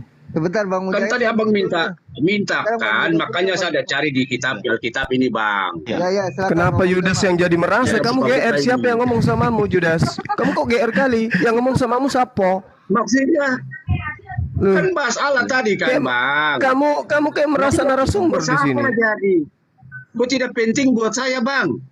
Hargai dulu temanmu tuh, Mujahil tadi. Putus. Iya, pertanyaannya saya, apakah bagi saudara Yesus itu adalah Allah? Itu. Ya, silakan Bang Mujahid jawab. Ya. Apakah Yesus itu adalah Allah? Tegas, keras. Silakan jawab. Oh, nggak bisa jawab Bang. Udah lanjut ke Bang ini Judas. Silakan Bang Judas. Saya mute dulu Abangnya. Jadi begini Bang Sapa Bang Suma ini. Bang, kejadian 2 ayat 7. Ketika itulah Tuhan Allah membentuk manusia itu dari debu tanah dan menghembuskan nafas hidup ke dalam hidungnya. Demikianlah manusia itu menjadi makhluk yang hidup. Kemudian Abang dengar lagi. Jangan bantah dulu. Pengkhotbah 12 ayat 7. Dan debu kembali menjadi tanah seperti semula. Dan roh kembali kepada Allah yang mengaruniakannya. Terus yang Anda mau jual apa? Bertanya. Anda mau jual, Anda menggunakan kitabnya Yahudi. Anda menggunakan kitabnya Yahudi. Ini apa kaitannya dengan agama saudara? Abang ini sebenarnya, Abang ini mengerti berdiskusi kan tidak ini Abang ini? Loh, Anda mengambil kejadian 2 nomor 7 itu apa kaitannya dengan tema kita tentang Allah? Apa kaitannya? Aduh Abang, kan tadi Abang minta, sekarang Abang tidak mau lagi. Abang mau putar-putar. Saya minta Bang. Jadi coba jelaskan buat saya di Abang pun Al-Quran bahwa Ruh Allah dan Firman Allah itu ciptaan. Coba di ayat berapa sama dengar ini? Ya, ini sendiri Anda tidak jawab pertanyaan saya. Apakah roh itu bisa diciptakan? Lah itu tadi sudah itu. Apalagi yang Abang tidak mengerti. Bahasa Indonesia atau pakai bahasa apa daerah kan Bang? Mana dalilnya? Mana dalilnya? Oh, dari tadi Abang tidak dengar kan? Iya, mana dalilnya? Aduh Tuhan tolongi orang seperti begini, telinga juga aduh. Oh Tuhan tolongi. Ditanya apa, dijawab apa Maksudnya? Lah, pengkhotbah 12 tadi ini saya sudah buka, ini saya ada cari nih. Dan debu kembali menjadi tanah seperti semula. Dan roh kembali kepada Allah yang mengaruniakannya. Abang tahu mengerti mengaruniakannya? Itu kan pemberian, bukan penciptaan Bang. Bagaimana dengan Zakaria 12 nomor 1? Sudah, saya tidak tanya itu. Yang penting saya sudah kasih tunjuk itu dulu. Abang kasih tunjuk buat saya. Abang sudah minta data dari saya. Coba Abang buktikan buat saya dalam tulisan Al-Quran nomor berapa. Zalikumullahu rabbukum la ilaha illahu khaliqu kulli syai'. Khaliqu kulli syai'. Segala sesuatu itu diciptakan oleh Allah. Oh, berarti roh Allah juga diciptakan ya? Oke. Roh itu ciptaan. Roh Allah. Emang saudara bicara roh Allah, bilang roh lagi. Roh Allah itu maksudnya ketika dikatakan sabar. Maksudnya saudara, ketika dikatakan roh Allah, maksudnya Allah itu roh. Iyalah. Nah, sekarang bagaimana kalau di dalam kitab saudara Anda dikatakan manusia Allah? Dengar Allah itu roh. Dengarkan dulu. Yohanes 4:23, Allah itu roh, Bang. Allah itu roh maksudnya apa? Makhluk. Begini Bang Juma, mohon maaf Bang Juma, di dalam dia kan tadi mengambil kejadiannya yang roh Allah. Itu dia mengatakan bahwa itu adalah roh Allah. Sebenarnya itu tidak tepat. Kalau dikatakan bahwa Allah itu adalah roh, harusnya kalimatnya dalam bahasa Ibrani bukan veruah Elohim, tapi veruahu Elohim. Hu Elohim. Ada kata hu-nya di sana. Dan tapi roh tidak ada. Harus ada hu. Ya sudah Bang. Abang kan nyatakan dari tadi bahwa roh Allah itu ciptaan, firman Allah ciptaan. Oke. Berarti Allah kita berbeda Bang. Sampai itu dia makanya tadi muncul pertanyaan Allah kita berbeda. Maksudnya Allah kita berbeda apa? Emang Anda punya Allah? Allah Subhanahu wa Ta'ala itu tidak punya firman dan tidak punya roh. Karena harus ciptakan dulu baru buat, Bang. Itu saja sudah beda, Bang. Allah nggak Sakit punya apanya? Bang Judas gimana tau? Aduh. Salah nggak gitu? Saya sudah tanya semua yang Islam mengatakan bahwa firman Allah dan roh Allah itu ciptaan loh. Sekarang gini Pak, saya tanya Bapak, roh Allah itu dari bahasa Ibrani apa sih? Dari bahasa aslinya? Sudah, Abang tidak usah bahas itu, yang penting roh Allah itu di Islam dan firman Allah Kalau Bapak hanya itu melihatnya ciptaan. dari terjemahan Begitu Indonesia. loh. Begini Pak, siapa ini Pak? Aduh, siapa lagi? Jam putar ke situ dulu, Bang. Sabar. Berarti Begini Pak, begini, bagaimana Bapak menjelaskan sesuatu yang Bapak tidak ketahui? Ini kan tidak mungkin sekali, Pak. Aduh. Begini, Bang. Kan Abang, kita kalau mau berbicara tentang Allah, mari kita sepakat Allah.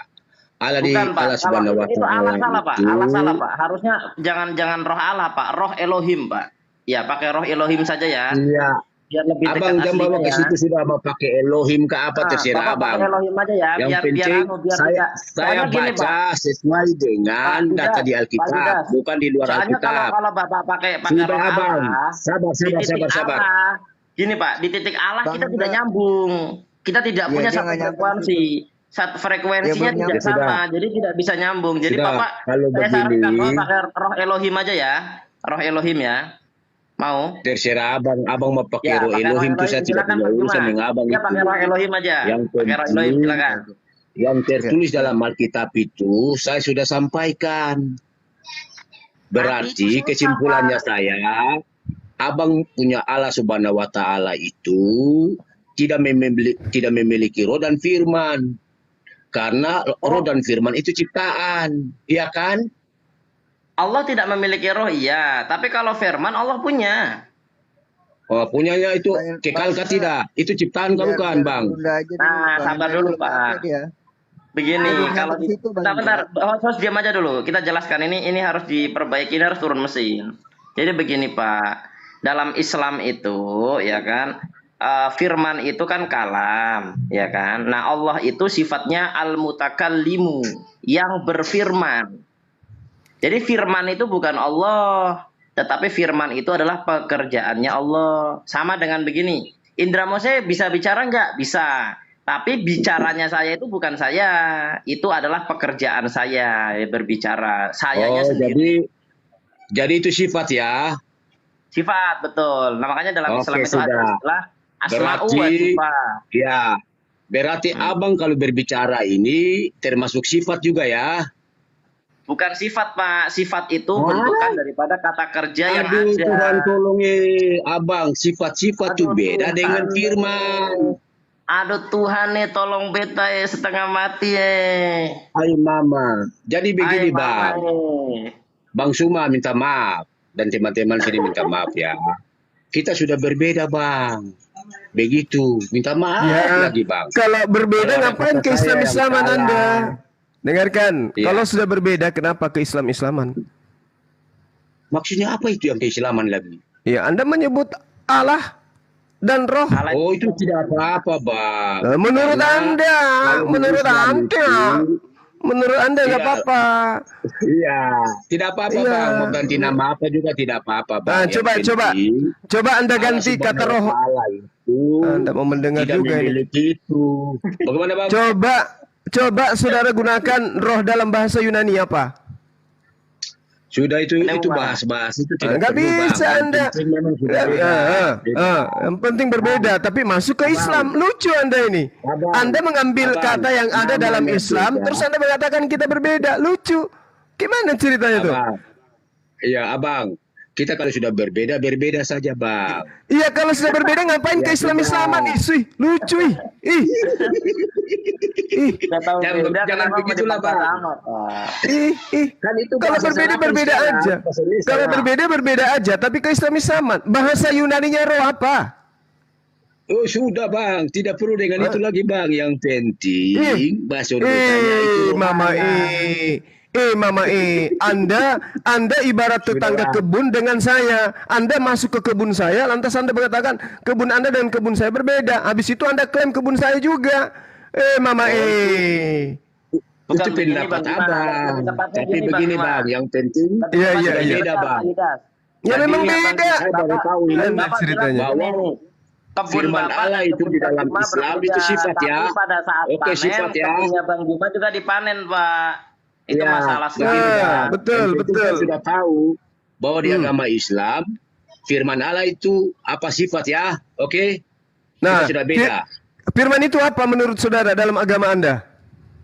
Sudah jam bahas itulah yang penting sudah tahu bahwa di Mama Islam, kenapa anaknya ini lepas tidak pakai pakaian Mama Sudah bang, abangku. Firman itu apa? Sudah. Firman itu apa dalam bahasa kitab Anda yang asli?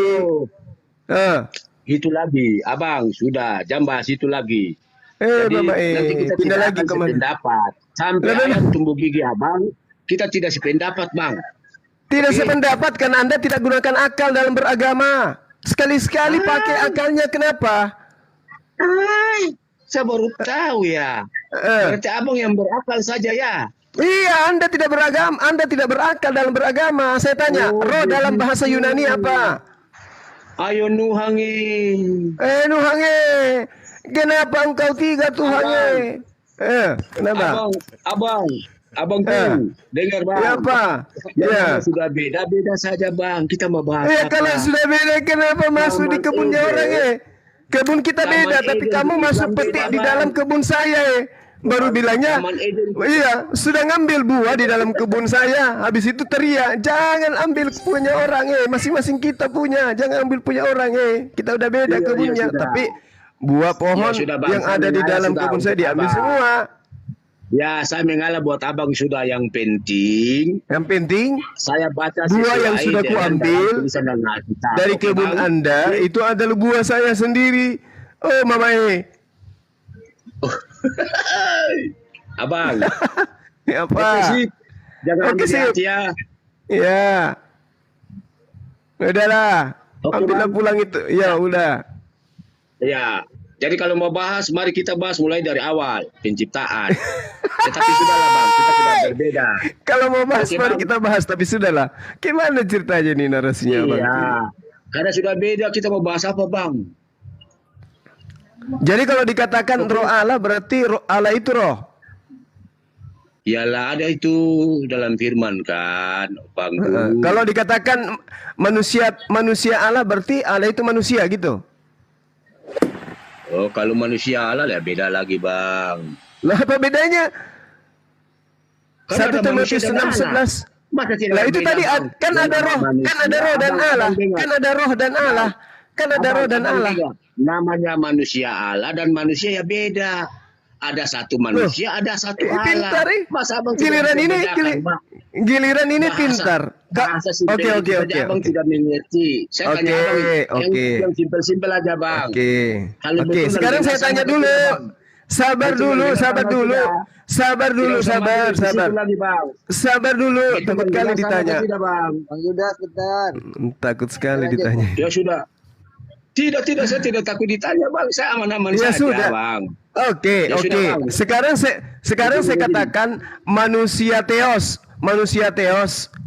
Apakah itu adalah teos? Anda mengatakan antara manusia dan teos itu berbeda. Nah, roh teos, kenapa Anda tidak bisa bedakan antara roh itu beda dengan teos itu beda? Kenapa seketika ada kata roh teos atau pneumahoteos, kenapa seketika Anda mengatakan bahwa teos itu adalah roh? Kenapa?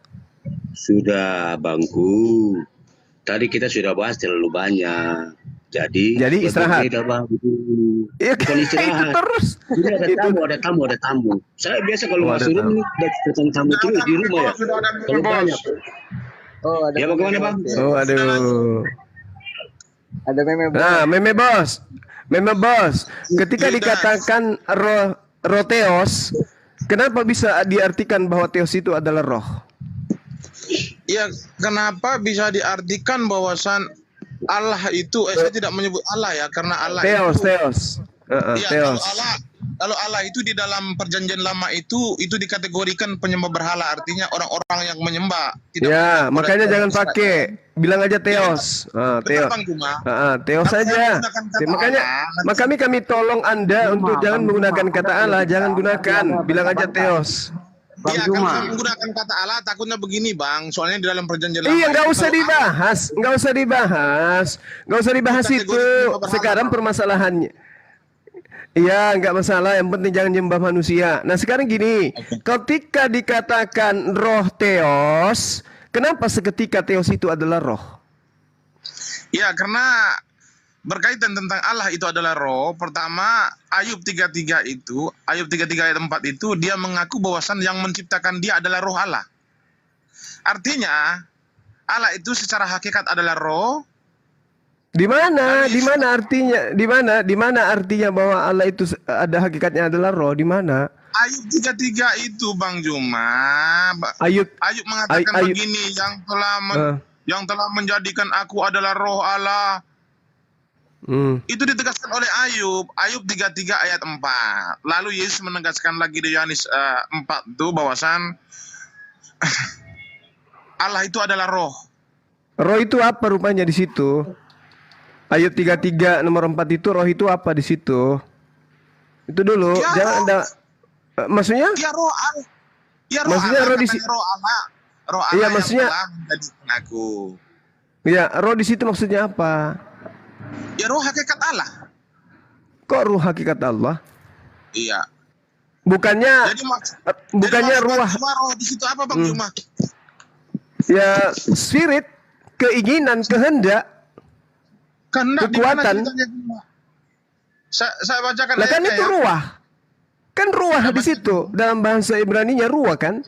Ruah Elohim kan? Saya baca ruah Elohim. Saya baca di Ayubnya yang ke-33 ayat 4 ya. Iya. Roh Allah telah membuat aku dan nafas yang maha kuasa membuat aku hidup. Nah, roh di sini apa dalam bahasa Ibrani-nya? Ruah Elohim. Ruah El. Nah, ruah itu apa menurut orang Yahudi? Ruah itu ya roh. Roh gimana maksudnya? Semangat. Semangat. Oh, berarti Bang roh Juma itu udah belajar sama si semangat, spirit. Apa? Berarti Bang Juma udah belajar sama Yecak. Bukan, memang itu ruah. Siapapun bisa ngerti. Ruah itu semangat atau angin juga boleh. Iya. Gimana sih Anda mengerti kalau ruah itu angin? Berarti di kejadian 1 itu semangat Allah melayang-layang itu. Betul. Spirit. Nyambungnya dari mana? Angin. Bang? Semangat Elohim. Angin juga bisa. Udara juga bisa. Jadi menurut saudara, ruah Elohim di situ apa? Makhluk. Roh Allah. Roh Allah. Roh dalam arti apa? Makhluk. Bukan makhluk dong. Lah, roh itu makhluk atau bukan? Roh itu adalah roh itu ada roh pencipta dengan roh yang menciptakan segala sesuatu. Di mana dikatakan bahwa roh pencipta? Di mana? Bang Juma. Roh itu tidak dikatakan roh di situ pencipta. Itu dikatakan bahwa semangat Allah telah membuatku. Spirit, kekuatan Allah, ide Allah, gagasan Allah. Oh, jadi di situ dikatakan spirit Allah. Berarti di kejadian 1 ayat 6 itu spirit Allah melayang-layang gitu. Yes. Nyambungnya lalu, gimana coba? Lalu Anda ingin mengatakan bahwa Tuhan itu adalah bentuk roh? Benar. Nah, apakah roh itu bisa diciptakan? Roh kehidupan. Dikatakan udah diam. Bang Jul diam dulu. Saya tanya, apakah roh itu bisa diciptakan? Roh manusia diciptakan. Loh, saya nggak tanya roh manusia, roh secara umum. Apakah roh itu bisa diciptakan? Ya, di dalam konteks Kristen kan berbeda Bang Juma. Nggak bisa begitu. Nggak bisa. Bukan masalah konteks, bukan dalam konsep Kristen. Sekarang begini. Menurut orang Yahudi, Tuhan itu tidak serupa dengan makhluk. Lantas kenapa Anda mengatakan bahwa Tuhannya Yahudi itu adalah roh, di mana roh itu adalah makhluk? Bang Juma, roh itu adalah kehidupan, Bang. Ketika Allah menciptakan roh Adam, kehidupan. Allah menyebut ada itu roh kehidupan. Dapat ilmu dari mana itu? Roh adalah kehidupan. Ilmu dari mana? Ini di mana? Di berapa ini? 33 ayat 4. dicicak-cicak di dinding gitu. Ayub 33 nomor 4. Roh Allah bukan Aduh. Maksudnya di situ roh Allah itu makhluk. Dan nafas yang maha kuasa membuat aku hidup. Itu roh yang benar yang kamu katakan tadi, bisa dikatakan nafas, bisa dikatakan angin. Waktu Allah menciptakan Adam dan Hawa, Adam itu, Allah menghembuskan nafasnya, makanya saya mengakui bahwa roh Allah itu adalah kehidupan, Bang. Memberi kehidupan. Kalau saya mengatakan air Allah atau air Tuhan. Air, Bang. Anda sudah mengatakan tadi bahwa ruah itu air Tuhan ibaratkan nafas atau angin. Dengarkan dulu. Kalau saya mengatakan air, Bang. Kenapa orang ini? Kalau saya mengatakan air Tuhan itu menghidupkan, apakah air itu adalah Tuhan? Itu nggak masuk akal. Akalnya Anda aja. Itu nggak masuk akal kata Anda. Apa bedanya roh dengan air? Ya beda lah. Apa bedanya? Air ya air, roh ya roh. Mana apa kamu katakan itu? Air ya air, roh ya roh. Sekarang kalau dikatakan roh Allah dengan air Tuhan, aduh, kalian sih selalu menggunakan kata Allah. Kenapa sih nggak berhenti? Jadi kita ikut-ikutan juga. Kita bentangkan, Bang Juma, kita bentangkan. Dasar agama sedeng, agama sinting kalian. Ini biang keroknya Belanda ini, Bang. Nah, jadi Belanda menjadi penjajah. Sebentar, Bang Meme Bos. Bang Meme Bos, sebentar, Bang. Aku dari tadi diam aja, Bang. Izin Bang Zuma ya. Jadi biang keroknya ini adalah Belanda, di mana Belanda inilah menyebarkan agama Kristen dan dia membawa Bible dengan bahasannya mereka. Lalu dengan literasi yang saya bawa, dengar dulu bro, literasi yang saya bawa, yang pernah saya baca, ya, Bible ini diterjemahkan ke bahasa Melayu, ya, menggunakan orang Muslim, yaitu para ulama di bawah tekanan kolonial penjajah. Silahkan. Itu fakta. Bang Juma, kita bentangkan topik aja. Itu fakta, Bang Memos. Itu fakta, Bang Memos. Kata Allah itu, apakah Tuhan itu adalah roh? Nah, udahlah, itu aja bahas tadi. Itu apakah Tuhan itu adalah roh? Nah, itu aja. Ayo, mampus sudah. Yang dua arah yang dua arah. Iya, apakah Allah itu adalah roh? Apakah Theos itu adalah roh? Sudah. Allah itu kan, mau datang besok. Kan tidak, Allah itu kan secara rupa dan bentuk kan tidak dijelaskan secara detail di dalam Al-Quran. Jadi kalau kita membahas tentang apakah Tuhan itu roh menurut Alkitab dan Al-Quran tidak nyambung. Cari yang topik yang dua arah. Nyambung lah. Nyambung lah. Membuat penonton itu sakit. Nanti kita bahas roh itu apa. Nah, kan gitu. Maksudnya begini, Bang, kita membahas dua arah supaya penonton di bawah itu merasakan sakit. Ini sudah dua arah supaya Anda sadar bahwa Tuhan Anda itu bukan roh, tapi Tuhan Anda itu manusia. Gitu loh. Kita ganti topik, Bang Zuma. Ganti topik lagi. Bang Zuma, iya. Biar Mas Meme dulu nanti gantian. Silakan Mas Meme. Saya menawarkan topik ya, topik yang sering kita bahas aja lah ya. Bang Zuma. Topik yang sering kita bahas itu kan bisa kita kembangkan lagi kan. Kemarin kan kita sudah dialogkan, tapi masih bisa kita kembangkan supaya kita menyakiti orang-orang yang di bawah ini. Abang setuju ya? Tema kita ini belum selesai loh. Apakah temanya Tuhan itu roh? Tuhan yang benar aja, Bang Juma. Ya udah, terserah. Ini kan ada kaitannya. Iya, menyembah Tuhan yang benar itu seperti apa sih sebenarnya? Iya, udah silakan. Iya. Saya duluan ini, serius nih. Iya, silakan. Oke. Jadi teman-teman benar. Ya. Apa tadi menyembah Tuhan yang benar? Diam dulu. Menyembah Tuhan yang benar. Diam dulu. Oh iya, itu nanti lagi head to head. Ya. Ya udah, nanti balik lagi ke roh itu. Ya. Yohanes 4:24. Itu dia makanya. Ya, ada banyak. Ya tidak masalah, nanti kan larinya ke situ. Siap. Oke. Jadi ini ya, 1 lawan 1 ya, yang lain mute dulu ya, saya mohon izin ya. Oke, terima kasih. Ya, terima kasih atas waktu yang sudah diberikan oleh moderator. Bahwasan hari ini Meme Bos dari sudut biru akan bertemu kembali dari sudut merah, yaitu Bang Juma ya. Karena Bang Juma ini adalah batas andalan daripada teman-teman muslim, maka hari ini akan partai yang sangat seru ya, membahas tentang ketuhanan itu. Nah, ketuhanan apa yang dimaksud, bahwasan dari sudut pandang Islam dan Kristen menyembah kepada Tuhan yang benar itu seperti apa.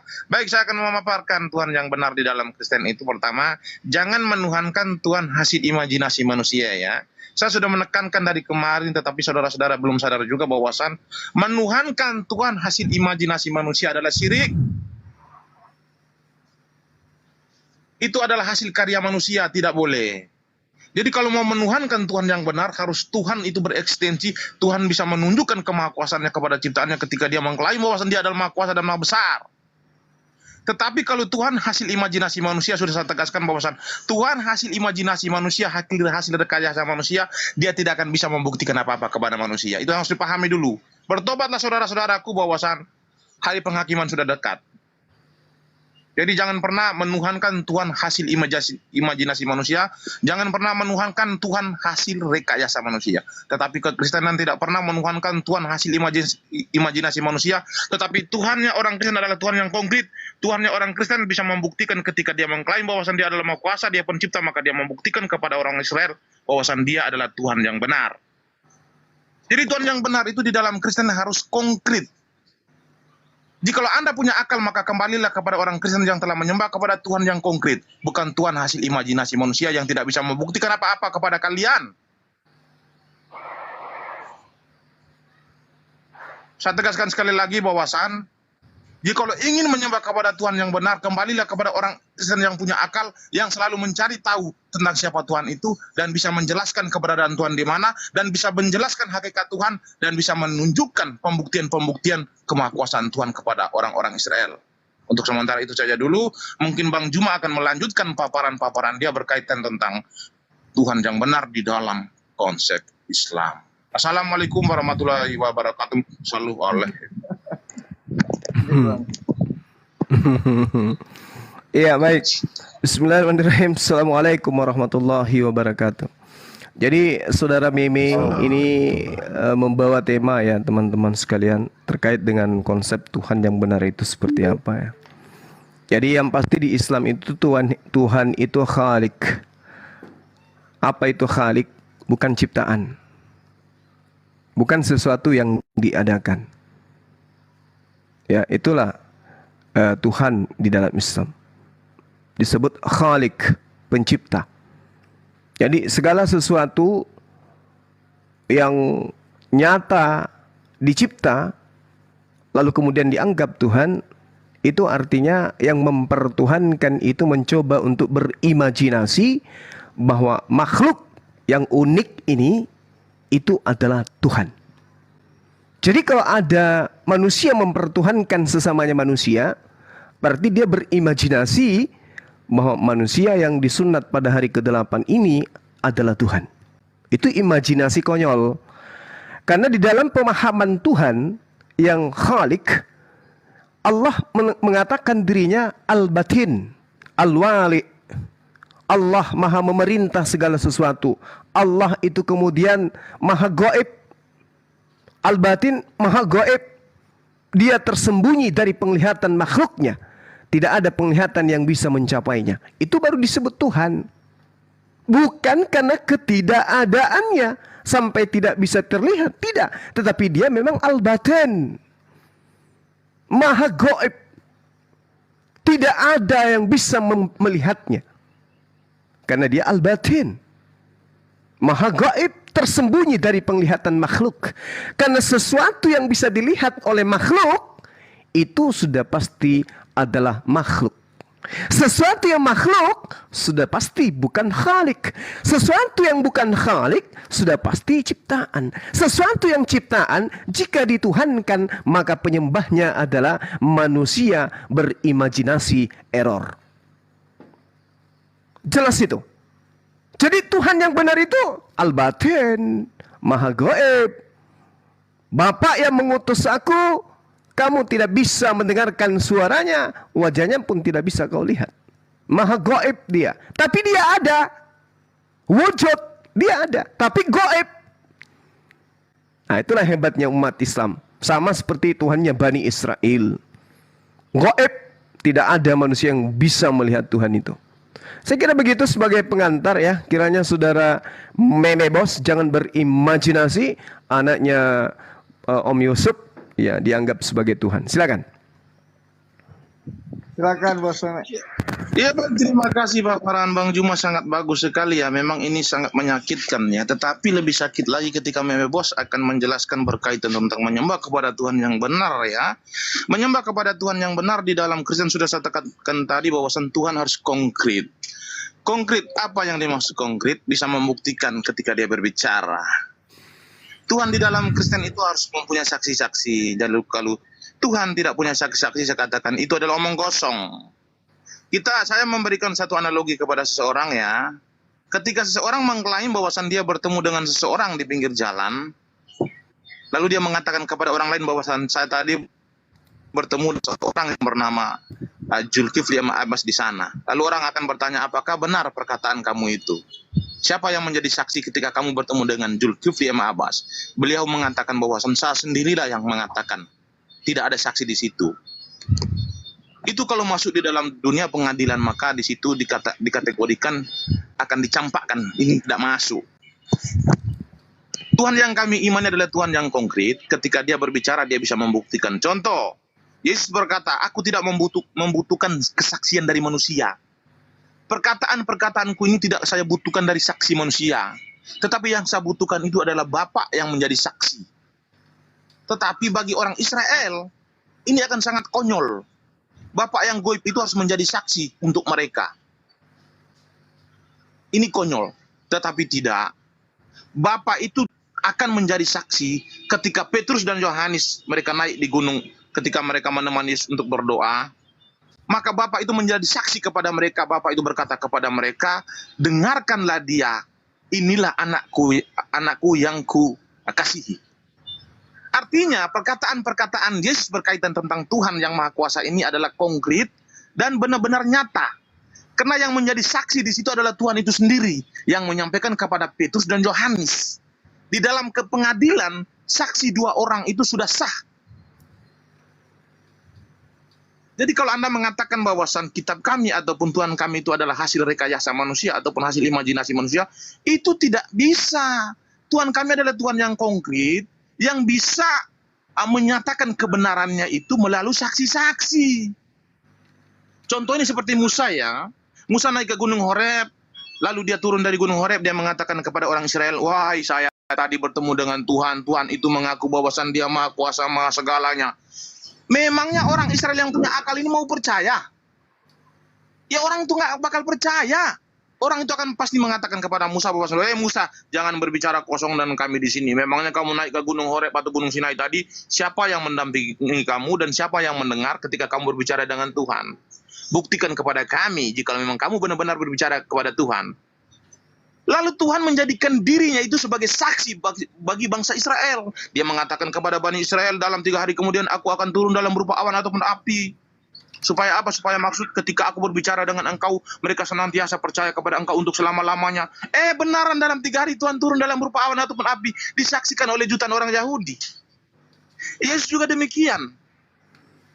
Jadi di dalam Kristen itu harus butuh saksi-saksi yang benar-benar nyata. Jadi kalau saksi yang tidak ada itu bagi kami tidak ada guna. Tuhan hasil imajinasi itu adalah orang yang masuk ke dalam gua, lalu dia berimajinasi tentang Tuhan, lalu dia menciptakan sebuah narasi, lalu narasi itu didokumentasikan menjadi sebuah kitab. Itu adalah hasil imajinasi. Berbeda dengan kami. Tuhan kami itu Tuhan yang konkret, yang bisa membuktikan apa yang dia katakan. Beda ya. Apaan? Habis Oke. 3 menit. Silakan. Oke, baik. Ya, jadi saudara Meme Bos ini sudah mulai kelimpungan yang ambil Tuhannya Yahudi, habis itu melupakan Tuhannya sendiri, yang gitu ya. Kalau Tuhannya Yahudi itu jelas sama seperti Tuhannya umat Islam. Laisa kamitslihi syai', itu jelas itu. Di mana Tuhan itu tidak serupa dengan makhluk. Dia tidak serupa dengan ciptaan. Laisa kamitslihi syai'. Bahkan kalau Anda melihat konsep pengajaran di dalam kitab saudara 1 Timotius 1:17, hormat dan kemuliaan sampai selama-lamanya bagi Raja segala zaman, Allah yang kekal, yang tak nampak, yang esa. Amin. Jadi tak nampak. Tak nampak itu artinya tak kelihatan. Tak kelihatan itu artinya tak bisa dilihat. Berarti benar apa yang dinarasikan oleh Al-Quran. Bagaimana sifat Allah itu diantaranya adalah al-batin. Al-batin itu artinya sesuatu ya yang menjadi hakikat Tuhan itu sendiri yang tidak bisa kemudian dilihat oleh yang melihat. Tak nampak itu Tuhan. Di dalam bahasa Yunani disebutkan auratos. Auratos itu tidak kelihatan, tidak nampak, tidak terlihat, tidak ada, dilihat oleh panca indera mata. Itu auratos. Dan itu dikatakan dalam kitab saudara 1 Timotius 1:17. Lalu bagaimana Yesus anak Maria yang Anda tuhankan? Berarti Anda kena dengan tema itu sendiri. Ternyata kitab saudara mengatakan bahwa Tuhan itu adalah Allah yang maha kekal, yang tak nampak, yang esa. Amin. Yesus nampak, dia kelihatan, bahkan dibunuh oleh makhluk, sesamanya makhluk. Berarti bukan Tuhan. Yang mempertuhankan Yesus berarti manusia yang berimajinasi terlalu kebablasan. Itu yang pertama.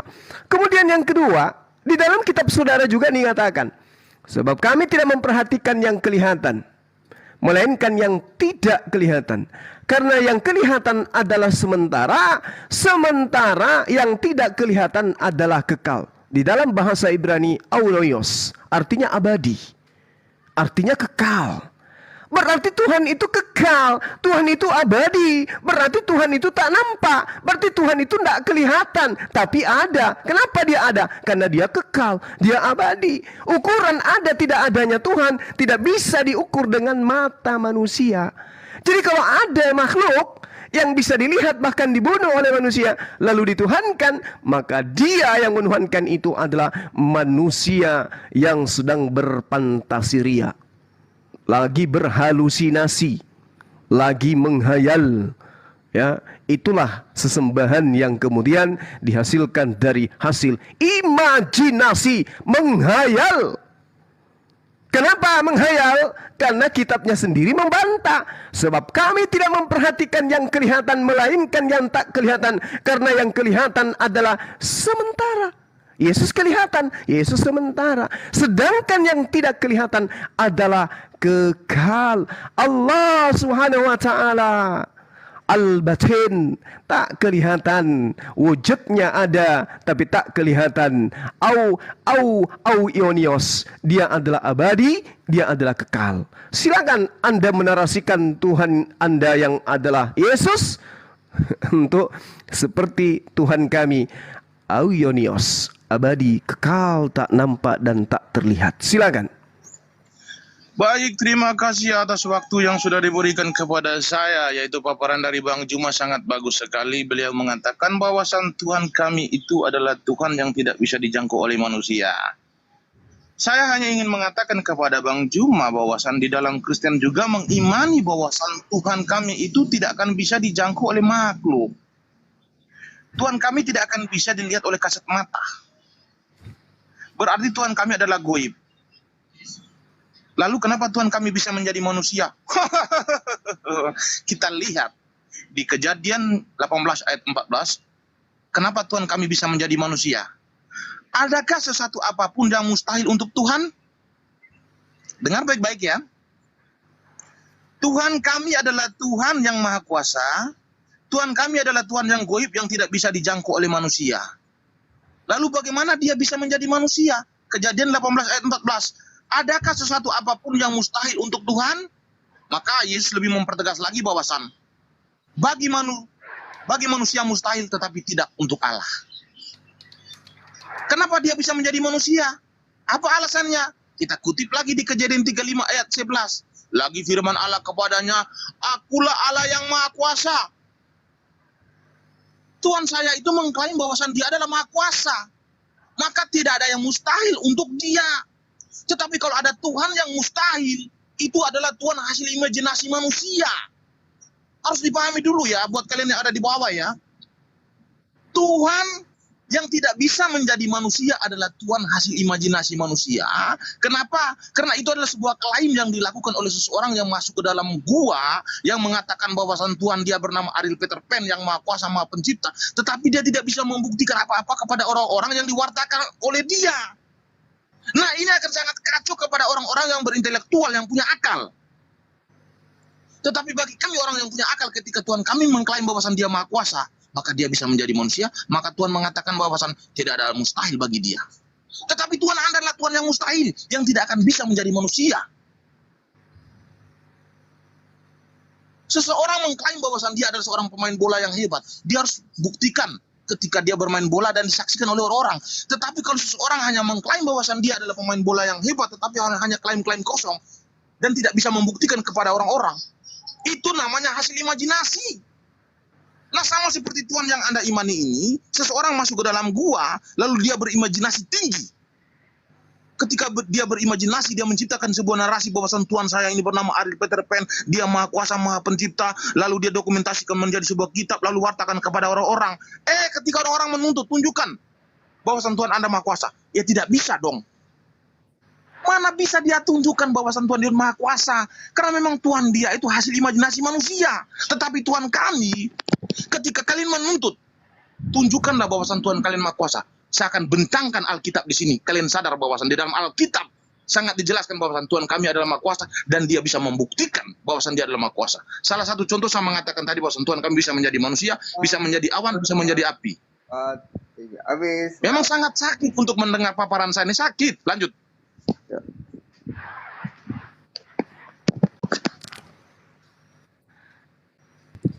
Oke. Jadi yang kita dengarkan dari saudara Meme Bos ini adalah imajinasi dia. Bukan firman Tuhan. Ini imajinasi dia tentang Tuhannya dia yang menjelma. Jangan ikut campur yang lain. Kejadian 12 itu pun salah, Bung. Saudara Joel, itu kejadian 18. Ya, jangan Anda khawatir kalau Bible dengan saya.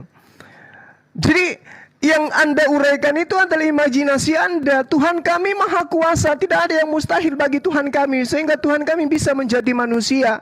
Itu imajinasi Anda, itu khayalan Anda, itu angan-angan Anda, itu mimpi Anda pada saat Anda tidak tidur. Karena Yesus tidak pernah mengatakan itu. Dan memang Yesus itu manusia. Dalilnya kan sudah sangat jelas.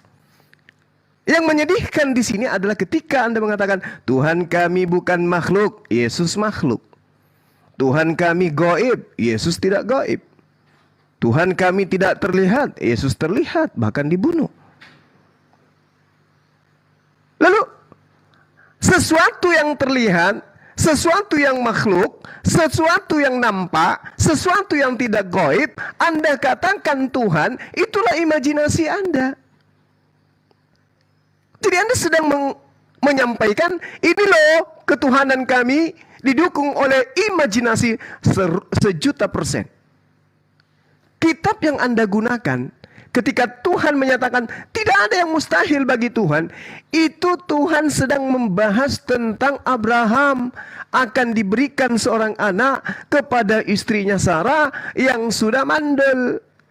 Lalu Tuhan mengatakan tidak ada yang mustahil. Tidak ada yang mustahil bagi Tuhan ketika Tuhan ingin membuat wanita menjadi hamil.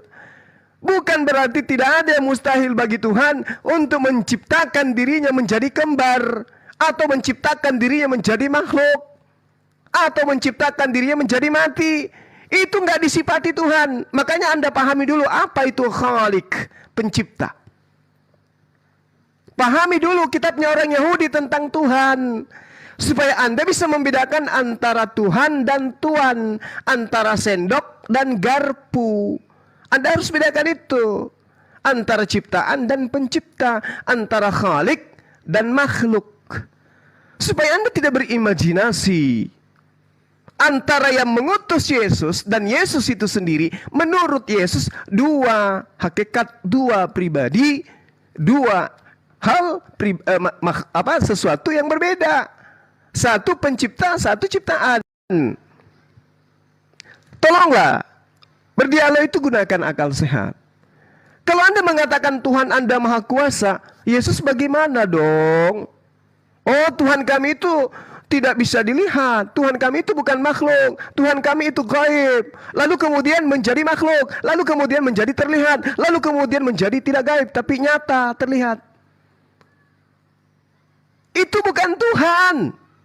Kenapa? Karena kitabnya orang Yahudi menerangkan Tuhan itu laisa kamitslihi syai'. Sama seperti umat Islam Tuhannya. Sebab itu engkau besar. Allah Maha Besar. Sebab tidak ada yang sama seperti engkau. Laisa kamitslihi syai'. Dan tidak ada Tuhan selain engkau. La ilaha illa anta. Itu jelas itu. Jadi kalau Anda mengatakan Tuhan kami gaib, Tuhan kami bukan makhluk, Tuhan kami tidak terlihat, tapi kemudian melalui Paulus dia menjadi mayat, lalu dibangkitkan agar menjadi Tuhan. Itu bukan ajaran konsep ketuhanan yang benar menurut para nabi. Itu Tuhan imajinasi Anda. Silakan. Oke, terima kasih atas waktu yang sudah diberikan oleh moderator, dan saya terima kasih kepada Bang Juma sudah mempersilahkan saya untuk memaparkan berkaitan tentang ajaran-ajaran di dalam Kristen berkaitan tentang menyembah kepada Tuhan yang benar. Baik, saya akan lanjutkan ya. Saya mengutip salah satu ayat yang ada di dalam Perjanjian Baru, yaitu di Injil Lukas ya. Injil Lukas 18 ayat 27 ya. Apa yang tidak mungkin bagi manusia, mungkin bagi Allah. Ini ditegaskan oleh Yesus. Bahwasan bagi manusia itu tidak masuk akal, tetapi untuk Tuhan semuanya akan terselesaikan oleh Dia. Saya hanya ingin mengatakan kepada kalian sebagai debaters muslim ya. Saya harus mengulangi narasi saya. Sebenarnya saya sudah mengatakan kepada kalian, tetapi mungkin netizen yang di bawah belum mendengar ya. Saya hanya ingin mengatakan kepada kalian bahwasan hanya kalian inilah yang mengukur kemahakuasaan Tuhan menggunakan kemampuan dan akal logika manusia berpikir. Kalian mengukur Tuhan itu sama seperti makhluk. Seolah-olah manusia itu adalah kalian mengukur Tuhan itu sama seperti makhluk, seolah-olah Tuhan itu adalah manusia. Jadi kalau manusia tidak bisa jadi kambing, Tuhan juga tidak mungkin jadi manusia. Manusia tidak mungkin menjadi monyet, Tuhan juga tidak mungkin menjadi awan ataupun api. Kan ini sesuatu yang aneh. Manusia bukan absolut mengukur sesuatu yang absolut. Ini bagaimana mungkin bisa terjadi? Mengukur kemampuan Tuhan menggunakan akal dan logika manusia. Ini sangat bertentangan dengan Tuhan. Sangat bertentangan dengan sifat Tuhan adalah Maha Kuasa. Nah, ini harus kalian pahami ya, bahwasan Tuhan itu Maha Kuasa. Seperti sudah saya tegaskan tadi, saya mengutip di kitab Kejadian, kitab Keluaran, lalu di Matius tadi, ataupun di Lukas tadi, itu sangat jelas. Ketika Tuhan mengklaim dirinya adalah Maha Kuasa, dia harus barengi dengan perbuatan. Ketika Yesus datang ke dunia berbicara tentang surga, berbicara tentang neraka, berbicara tentang pertobatan, berbicara tentang hal-hal yang goib, apakah orang-orang Israel akan percaya begitu saja? Maka Tuhan itu datang sendiri untuk menguatkan bangsa Israel yang punya akal ini. Tuhan mengatakan kepada Petrus dan Yohanes bahwa inilah anakku yang kukasihi, dengarkanlah dia. Artinya ketika Yesus berbicara, kalian harus percaya. Karena kalian sudah menyaksikan aku berbicara langsung dengan kalian. Nah, inilah Tuhan yang hebat yang datang berbicara langsung dengan manusia. Tetapi di dalam ajaran Anda, saya tidak pernah menemukan bahwa di dalam Al-Quran itu Tuhan itu berbicara langsung dengan manusia. Tidak ada. Ketika saya mengutip di Al-Qasas 29:30, Anda mengatakan bukan. Di situ hanya sebagai media saja. Kan itu nanti jawaban Anda. Jadi Tuhan yang Anda imani ini, ketika diklaim sebagai Maha Kuasa ini, sebenarnya tidak bisa membuktikan apa-apa di sini. Tuhan bukan konkret di sini. Tetapi Tuhan Kristen itu adalah Tuhan yang konkret. Jadi saya berharap kepada kalian ya, gunakanlah akal untuk menyembah kepada Tuhan yang benar. Tuhan yang benar sudah saya katakan tadi adalah Tuhan yang bisa membuktikan perkataannya. Ketika klaim-klaimnya itu harus dia genapi, itu baru benar. Tetapi kalau Tuhan mengklaim bahwasan dia maha kuasa tetapi tidak bisa membuktikan apa-apa, saya katakan ini adalah Tuhan hasil rekayasa manusia, hasil ciptaan manusia, hasil imajinasi manusia. Habis ya, Bang. Habis ya? Oh ya maaf ya, terlalu keras, maaf ya. Lanjut. Iya. Jadi saudara Meme Bos, Anda membawa narasi kitab Kejadian dan juga membawa narasi Lukas. Ini Anda sedang berimajinasi. Kenapa? Kejadian dan juga Lukas itu tidak sedang menceritakan tentang Tuhan bisa menciptakan dirinya menjadi makhluk. Tidak ada kaidah itu di situ. Anda menemukan diri Anda di dalam keadaan mempertuhankan manusia. Anda kelabakan mencari amunisi, mengambil kitabnya Yahudi, kitab Kejadian, yang harusnya kitab Kejadian 18, Anda sebutkan Kejadian 12. Anda panik di situ. Ternyata ketika kita telusuri, kitab Kejadian itu tidak sedang membahas tentang wujud Tuhan. Tidak. Begitu juga Lukas. Lukas yang Anda maksud itu ada Lukas 18. Tidak sedang membahas tentang wujud Tuhan. Semata-mata membahas tentang sesuatu yang menjadi ciptaan Tuhan. Tuhan maha berkehendak. Tuhan maha menciptakan. Tuhan maha mengadakan sesuatu terhadap makhluknya. Tetapi berbicara mengenai wujud, Tuhan itu tak nampak. Kita saudara yang menerangkan itu. Jangan Al-Quran, Anda tidak akan mengimaninya. Imani kitab saudara yang menerangkan dialah satu-satunya yang tidak takluk kepada maut, bersemayam dalam terang yang tak terhampiri. Seorang manusia pun tak pernah melihat dia, dan memang manusia tidak dapat melihat dia. Baginya lah hormat dan kuasa yang kekal. Siapa tuh? Yesus? Bukan. Itulah yang kami sebut esensi hakikat Azza wa Jalla, yang maha suci lagi maha tinggi, subhanahu wa ta'ala. Yesus gimana kabarnya? Anda sedang berimajinasi, Anda menghayal. Pencipta langit dan bumi membentuk dirinya dalam rupa makhluk, sementara kitab Anda sendiri menerangkan yang disebut Sang Khalik Azza wa Jalla itu tidak pernah dilihat, tidak pernah nampak, manusia tidak dapat melihatnya, manusia tidak pernah menghampirinya dalam bentuk wujudnya, lalu kemudian baginya penghormatan dan kuasa yang kekal. 1 Timotius 6 nomor 16. Bantah kitab saudara. Hosea 11 nomor 9. Aku tidak akan melaksanakan murkaku yang menyala-nyala itu, tidak akan membinasakan Efraim kembali, sebab aku ini adalah Allah dan bukan manusia, sehingga aku tak nampak. Gitu. Ya, kemudian Yohanes 1 nomor 18. Tidak seorang pun yang pernah melihat Tuhan. Yesus bukan cuma dilihat, dibunuh. Siapa yang mempertuhankan makhluk yang pernah dibunuh, maka dia adalah manusia imajinasi full, dan itu adalah Anda. Demikian. Terima kasih paparan Bang Juma. Baik, terima kasih kepada moderator saya yang teringat Bang Zuma. Sedikit Bang, saya teringat sama ini Mbak, itu apa Mbak Surip ya? Mbak Surip. Ini suportif dong, Eri. Enggak, saya teringat sama Mbak Surip tadi Eri, perkataan Bang Zuma. Eri. Moderator, boleh saya lanjutkan moderator? Ya Bang, silakan. Bang Eri boleh salat sebentar ya Bang. Bentar ya, lanjut. Iya. Baik. Ya baik moderator yang sudah. Ya baik moderator yang sudah memberi. Ya sebentar ya. Lanjut Bang. Ya oke, mute. Baik moderator yang sudah memberikan saya kesempatan untuk memaparkan berkaitan tentang ketuhanan yang benar di dalam Kristen. Ketika Bang Juma mengatakan bahwasan Tuhan di dalam Kristen itu tidak bisa dilihat, saya sudah mengaminkan dari tadi. Saya rasa mungkin sekitar 3 kali saya mengaminkan. Iya. Tetapi dengan kemakuasaan Tuhan kami itu, dia bisa berinkarnasi ataupun berteofani. Contoh, Tuhan mengklaim dia yang maha kuasa di dalam kitab Kejadian tadi sudah saya paparkan tadi. Kemahakuasaan ini dia buktikan dengan cara apa? Dengan cara berteofani menjadi makhluk. Contoh ini ya, saya harus mengutip lagi di kitab Kejadian 19 ayat 9 ya. Ini dengar baik-baik saya bacakan ya. Bahwasan Tuhan kami itu Tuhan yang maha kuasa bisa membuktikan perkataannya. Jadi Tuhan kami tidak omong kosong. Saya lanjutkan ya.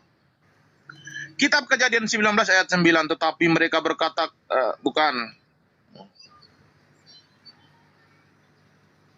Kitab Keluaran, bentar ya. Kita kutip di kitab Keluaran 19 ya.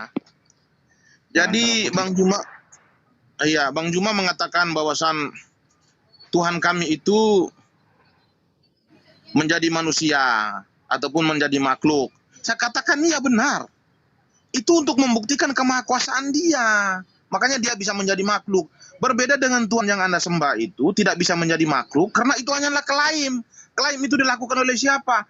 Klaim itu dilakukan oleh seseorang yang masuk ke dalam gua Hira yang mengatakan bahwasan dia menerima firman dari Jibril, dari seorang malaikat. Katanya malaikat itu dari Tuhan sih katanya. Nah sekarang saya membuktikan kepada Bang Juma bahwasan Tuhan kami itu dia membuktikan kemahakuasaannya ya. Pertama, ketika dalam perjalanan bangsa Israel keluar dari tanah Mesir, ketika mereka sedang berada di padang gurun, mereka dalam keadaan kelaparan.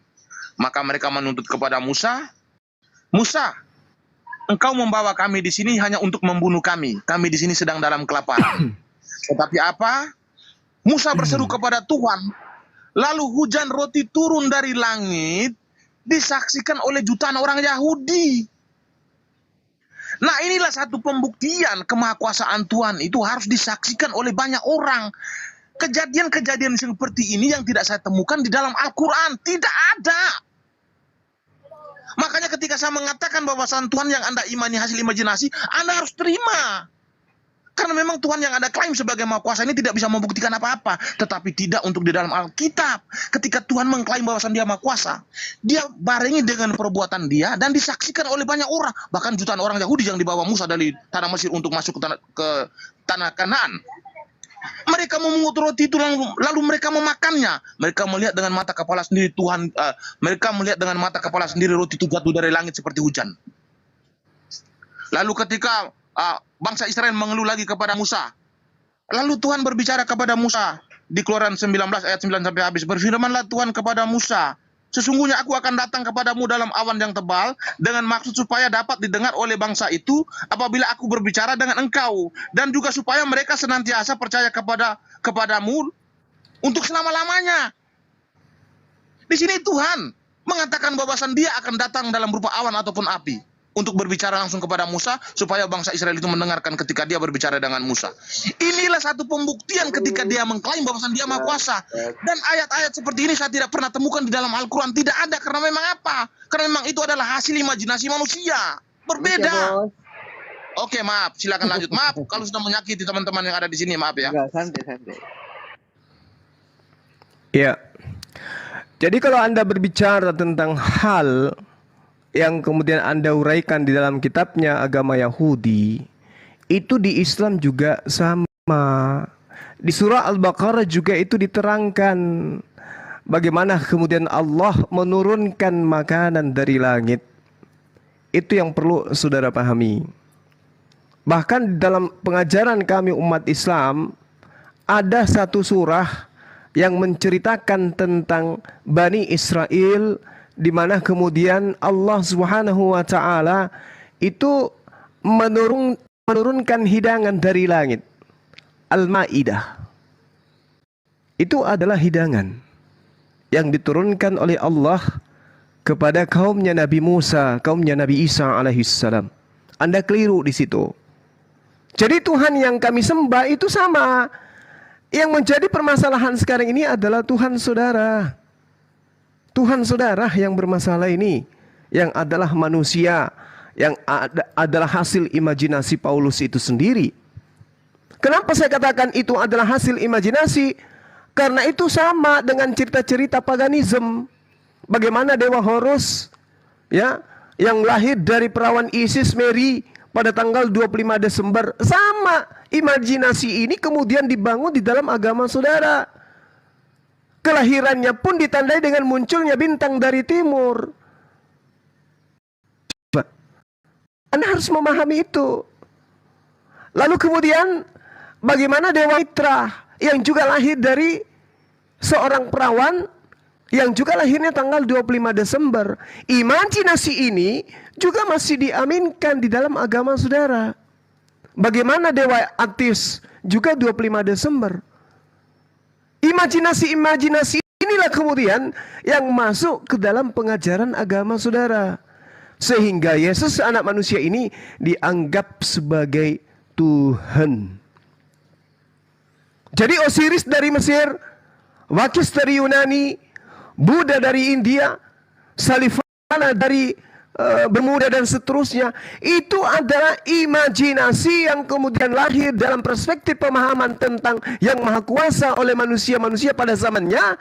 Itu merupakan mitologi yang kemudian diambil dan digunakan di dalam agama saudara sebagai agama imajinasi. Itu harus Anda pahami dulu. Anda menceritakan tentang aspek ketuhanan yang dimiliki oleh orang Yahudi, nggak usah khawatir kalau itu. Kami mengimani itu. Yang bermasalah ini di Kristen. Tuhannya Kristen ini yang bermasalah. Dia tidak gaib, dia makhluk, dia bukan khalik, dia nampak. Sementara Tuhan yang benar itu laisa kamitslihi syai'. Yeremia 10 nomor 6. Jadi mau kemana perginya Tuhan saudara? Yesus Tuhan saudara, dia manusia. Dia manusia, dia pernah mati, dia pernah menjadi mayat, bangkit, lalu dia tidak dapat berbuat apa-apa dari dirinya sendiri. Anda tuhankan, berarti Tuhan Anda adalah hasil imajinasi. Adalah hasil fantasi. Hasil halusinasi. Hasil organisasi. Hasil imunisasi. Jadi Tuhan Anda itu pokoknya. Siapa Tuhan yang kemudian berasal daripada halusinasi, imajinasi? Ya Tuhan saudara, Tuhannya membebas. Tuhan kami, Yahudi dan Islam, laisa kamitslihi syai', ada sebagai al-batin yang maha gaib, al-wujud, dia ada tapi al-batin tak nampak oleh penglihatan makhluk. Dan itu diperkuat oleh kitab saudara sendiri, 1 Timotius 1:17, 2 Korintus 4:18, lalu kemudian di dalam kitab saudara 1 Yohanes 18, tidak ada manusia yang dapat melihat Tuhan. Saya kira ini memang menyedihkan, tapi kalau Anda lupa nadanya nangis, ya tunda aja nangisnya dulu. Lanjut.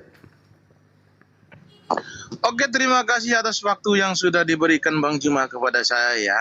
Saya ingin memaparkan kepada kalian yang ada di bawah bahwasan Tuhan kami adalah Tuhan yang Maha Kuasa. Dia bisa membuktikan ketika dia mengklaim ya. Contoh, saya sudah katakan tadi, Yesus mengatakan di Lukas tadi bahwasan mustahil bagi manusia tetapi tidak untuk Tuhan. Maka Yesus ketika dalam keadaan sebagai manusia dia mengatakan begini di Yohanes 6, aku telah turun dari surga. Lalu setelah dia mengatakan dia turun dari surga, lalu dia mendeklarasikan dirinya sebagai Tuhan dengan mengatakan kepada murid-muridnya di Yohanes 16 ayat 26 bahwasan pada saatnya nanti kamu akan berdoa dan meminta segala sesuatu dalam namaku. Maka Yohanes 15 ayat 14, jika kamu berdoa dalam namaku, aku akan melakukannya. Kalau sudah dikatakan melakukan, orang ketika berdoa dalam nama dia, bukan Bapa. Berarti Tuhan sendiri adalah dia. Dari sini kita melihat bahwasan dia mendeklarasikan dirinya adalah Tuhan. Tuhan sebagai Maha Kuasa. Apakah orang-orang Israel akan mempercaya begitu saja kepada Yesus ketika dia mengatakan bahwasan pada saatnya nanti kamu akan berdoa dan meminta segala sesuatu dalam namaku? Tidak mungkin. Orang Israel salah satunya adalah murid-murid Yesus, orang yang punya akal. Bagaimana mungkin mereka begitu saja percaya kepada Yesus? Tetapi tidak. Ketika Yohanes dan Paulus pergi ke gunung, Tuhan menguatkan kepada mereka bahwasan dengarkanlah dia, inilah anak yang kukasihi. Hanya kepadanya lah aku berkenan. Berarti apa yang dikatakan oleh Yesus adalah sebuah kebenaran. Maka Yesus membuktikan, dia mengatakan di Lukas 24 ayat 7 bahwa pada saat ketika anak manusia disalibkan, pada hari ketiga ia akan dibangkitkan. Dia buktikan kebenaran pada hari ketiga dia bangkit. Inilah Tuhan yang benar yang bisa membuktikan kebenaran, Tuhan yang konkret. Artinya perkataan-perkataan Yesus tidak bisa kita katakan bohong. Karena Petrus dan Yohanes mendengar langsung suara Tuhan mengatakan bahwasan inilah anakku kasih, hanya kepadanya aku berkenan. Ini Tuhan yang hebat. Tuhan yang bisa menyatakan kebenaran secara langsung, menguatkan orang-orang yang punya akal ini supaya yakin bahwa ini adalah Tuhan yang benar, bukan Tuhan hasil imajinasi manusia. Kalau Tuhan hasil imajinasi manusia tidak akan bisa berbuat apa-apa. Seperti yang Anda iman sudah saya katakan tadi, bahwasan Tuhan hasil imajinasi manusia itu tidak akan bisa membuktikan apa-apa. Jika saya tuntut kepada Anda bahwasan Tuhan Anda bisa membuktikan apa-apa, Anda tidak akan bisa menjawab di sini. Saya akan katakan kepada Anda. Saya ingin bertanya kepada Anda. Ketika Muhammad masuk ke dalam Gua Hira, dia menerima wahyu dari Allah Subhanahu wa taala melalui Jibril yang mengklaim bahwasan Tuhan itu adalah Maha Kuasa. Tetapi Muhammad dalam keraguan, makanya Tuhan mau mengatakan kepada Muhammad, "Wahai Muhammad, jikalau kamu dalam keraguan tentang apa yang kami turunkan kepadamu, maka bertanya kepada orang-orang sebelumnya." Di sini Muhammad ragu tentang apa yang sudah diturunkan kepada dia. Artinya sahabat-sahabatnya pasti ragu. Nah sekarang untuk menguatkan sahabat-sahabatnya Muhammad bahwasan Muhammad ini berbicara tentang kebenaran itu, bahwasan itu mutlak. Dengan cara apa Tuhanmu membuktikan kepada sahabat-sahabatnya Muhammad bahwasan Muhammad ini berbicara tidak bohong? Silakan.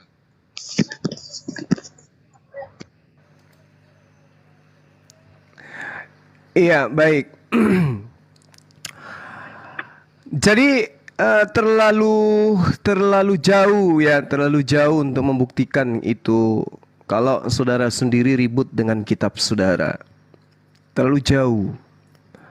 Bukti bahwa sahabat-sahabat percaya tentang Allah, tentang Rasulullah, tentang Al-Quranul Karim. Sejazirah Arab itu mengimani Allah, mengimani Rasulullah, mengimani Al-Quran.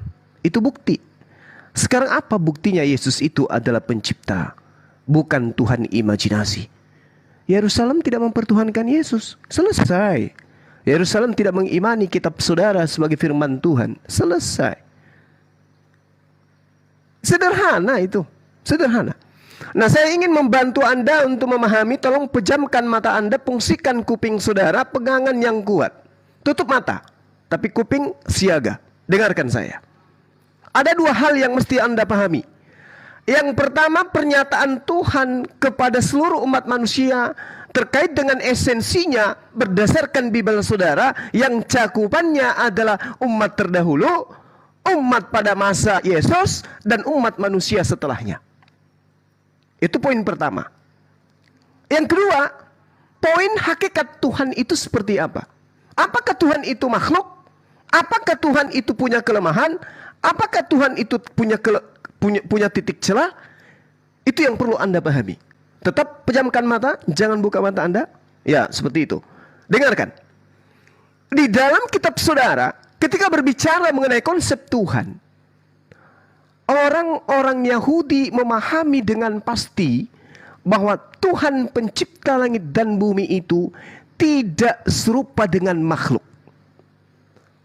Di dalam kitabnya orang Yahudi dikatakan 2 Samuel 7 nomor 22, 1 Tawarik 17:20, Yeremia 10 nomor 6 tentang konsep secara menyeluruh Tuhan bagi makhluk ciptaan adalah esensi yang tidak serupa dengan ciptaan. Manusia ciptaan berarti tidak serupa dengan manusia. Yesus manusia, berarti dia bukan Tuhan. Itu pertama. Pernyataan Tuhan tentang dirinya akan wujud dirinya berdasarkan ilustrasi yang ada dalam Bible itu sendiri. Untuk seluruh makhluk, untuk seluruh manusia, Tuhan menyatakan dirinya, diriku Tuhan tidak serupa dengan makhluk. Yesus gugur di situ. Itu yang pertama. Tetap tutup mata. Ya, seperti itu. Yang kedua, Tuhan melalui utusannya menyatakan tentang dirinya terhadap satu golongan yang dimana nabinya utusannya itu diutus. Contoh 30 detik, sabar jangan nangis. Yohanes 5 nomor 37. Allah yang mengutus aku, Tuhan yang mengutus aku, Bapa yang mengutus aku, Dialah yang bersaksi tentang aku. Ente tidak pernah mendengarkan suaranya, ente tidak pernah melihat rupanya. Rupanya, suaranya tidak pernah kamu sentuh secara wujud. Itu pengakuan Yesus. Jadi pola mana yang Anda ingin ajarkan di sini? Tidak ada kecuali satu. Imajinasi halusinasi, imunisasi, dan organisasi melahirkan Tuhan yang berbuah seperti apa yang diterangkan dalam kitab saudara. Mereka tidak mengenal aku. Mereka semua adalah penyesat. Demikian. Silakan. Terima kasih si. Oke, saya lanjutkan ya. Begini Bang Juma, saya ingin mengutip salah satu ayat di dalam Mazmur 77 ayat 14 ya. Engkaulah Allah yang melakukan keajaiban, engkau telah menyatakan kuasamu di antara bangsa-bangsa. Saya ulang sekali lagi, netizen di bawah pasang kuping ya. Tuhan kami adalah Tuhan yang Maha Kuasa, Tuhan kami adalah Tuhan yang Maha Kuasa dan ajaib, sehingga Dia menyatakan keagungan kepada bangsa-bangsa. Saya baca sekali lagi supaya Anda dengar ya. Mazmur 77 ayat 14. Engkaulah Allah yang melakukan keajaiban, engkau telah menyatakan kuasamu di antara bangsa-bangsa. Tuhan kami adalah Tuhan yang ajaib. Tuhan yang ajaib artinya Tuhan bermisteri. Misteri ilahi tidak akan bisa dijangkau oleh manusia selain Dia sendiri yang membuktikan dan menyatakannya kepada manusia. Maka Tuhan ketika Dia mengklaim bahwasan Dia ajaib, ia benar. Jangan Anda mengatakan Tuhan kami bocah ajaib, jangan. Tuhan kami itu ajaib, bukan bocah ajaib. Saya lanjutkan ya. Ajaib, ingin saya jelaskan kepada Anda bahwasan itu adalah sebuah misteri ilahi yang tidak bisa dijangkau oleh manusia. Itulah hebatnya Tuhan kami, bermisteri. Tuhan Anda apakah bermisteri? Tidak ada. Karena misteri ilahi yang Anda iman itu tidak akan bisa membuktikan apa-apa kepada kalian, sehingga misterinya itu tidak dinyatakan kepada nabinya. Tetapi misteri ilahi yang kami imani sudah saya katakan kepada diri Yesus tadi, Dia mengatakan Dia turun dari surga adalah sebuah misteri. Ketika Dia mengatakan pada saatnya nanti kamu akan berdoa dan meminta segala sesuatu dalam namaku adalah sebuah misteri. Sedangkan di dalam perjanjian lama Tuhan YHWH menyatakan kepada nabi-nabi bahwasan hanya kepada Dialah engkau berbakti dan hanya kepada Dia engkau menyembah. Tetapi Yesus mengungkapkan sebuah misteri di sini, mengatakan bahwasan pada saatnya nanti kamu akan berdoa dan meminta segala sesuatu dalam namaku. Yohanes 14 ayat 14. Jadi kalau kamu berdoa dalam namaku, aku akan melakukannya. Kalau sudah dikatakan melakukannya, mengabulkan. Yang bisa mengabulkan doa ataupun permohonan manusia itu hanyalah Tuhan. Yesus mendeklarasikan dirinya sebagai Tuhan, dan di sini Yesus bermisteri. Apakah Tuhan Anda bisa bermisteri? Tidak ada. Karena Tuhan Anda bukanlah ajaib. Sudah saya katakan tadi, Tuhan Anda itu tidak ajaib. Tuhan kami itu misterinya sangat luar biasa. Lalu bagaimana dengan pembuktian-pembuktian? Sudah saya katakan tadi, ketika murid-muridnya dalam keraguan tentang apa yang dikatakan oleh Yesus, maka Tuhan itu sendiri menguatkan kepada Yohanes dan Petrus bahwasan percayalah kepada Dia, inilah anakku kukasihi, hanya kepadanya engkau mendengar. Selesai, Pak. Pembuktian sudah sangat real di sini. Artinya tidak ada lagi keraguan-keraguan di dalam orang Yahudi yang mengimani Yesus sebagai Tuhan dan Juru Selamat. Yang menjadi pertanyaan di sini ketika Muhammad masuk ke dalam Gua Hira yang tidak ada saksinya, lalu keluar dari dalam dengan keraguan-keraguan dia. Kenapa saya mengatakan dia ragu? Karena Tuhan mengatakan kepada Muhammad bahwa wahai Nabi, kepadamu maka bertanyalah kepada orang-orang sebelummu. Apa yang diturunkan? Al-Quran. Berarti Muhammad ini dalam keraguan-keraguan. Kalau Muhammad sudah ragu, berarti sahabat-sahabatnya ragu. Nah, sekarang bagaimana caranya Tuhan Anda ini menguatkan hati-hatinya sahabat-sahabatnya Muhammad supaya mereka tidak ragu kepada apa yang dikatakan oleh Muhammad, karena Muhammad masuk ke dalam gua itu sendiri. Ini yang saya tanyakan. Jawab pertanyaan saya dengan baik. Dengan cara apa Tuhan Anda meyakinkan sahabat-sahabatnya Muhammad supaya mereka tidak ragu tentang apa yang dikatakan Muhammad kepada mereka? Silakan.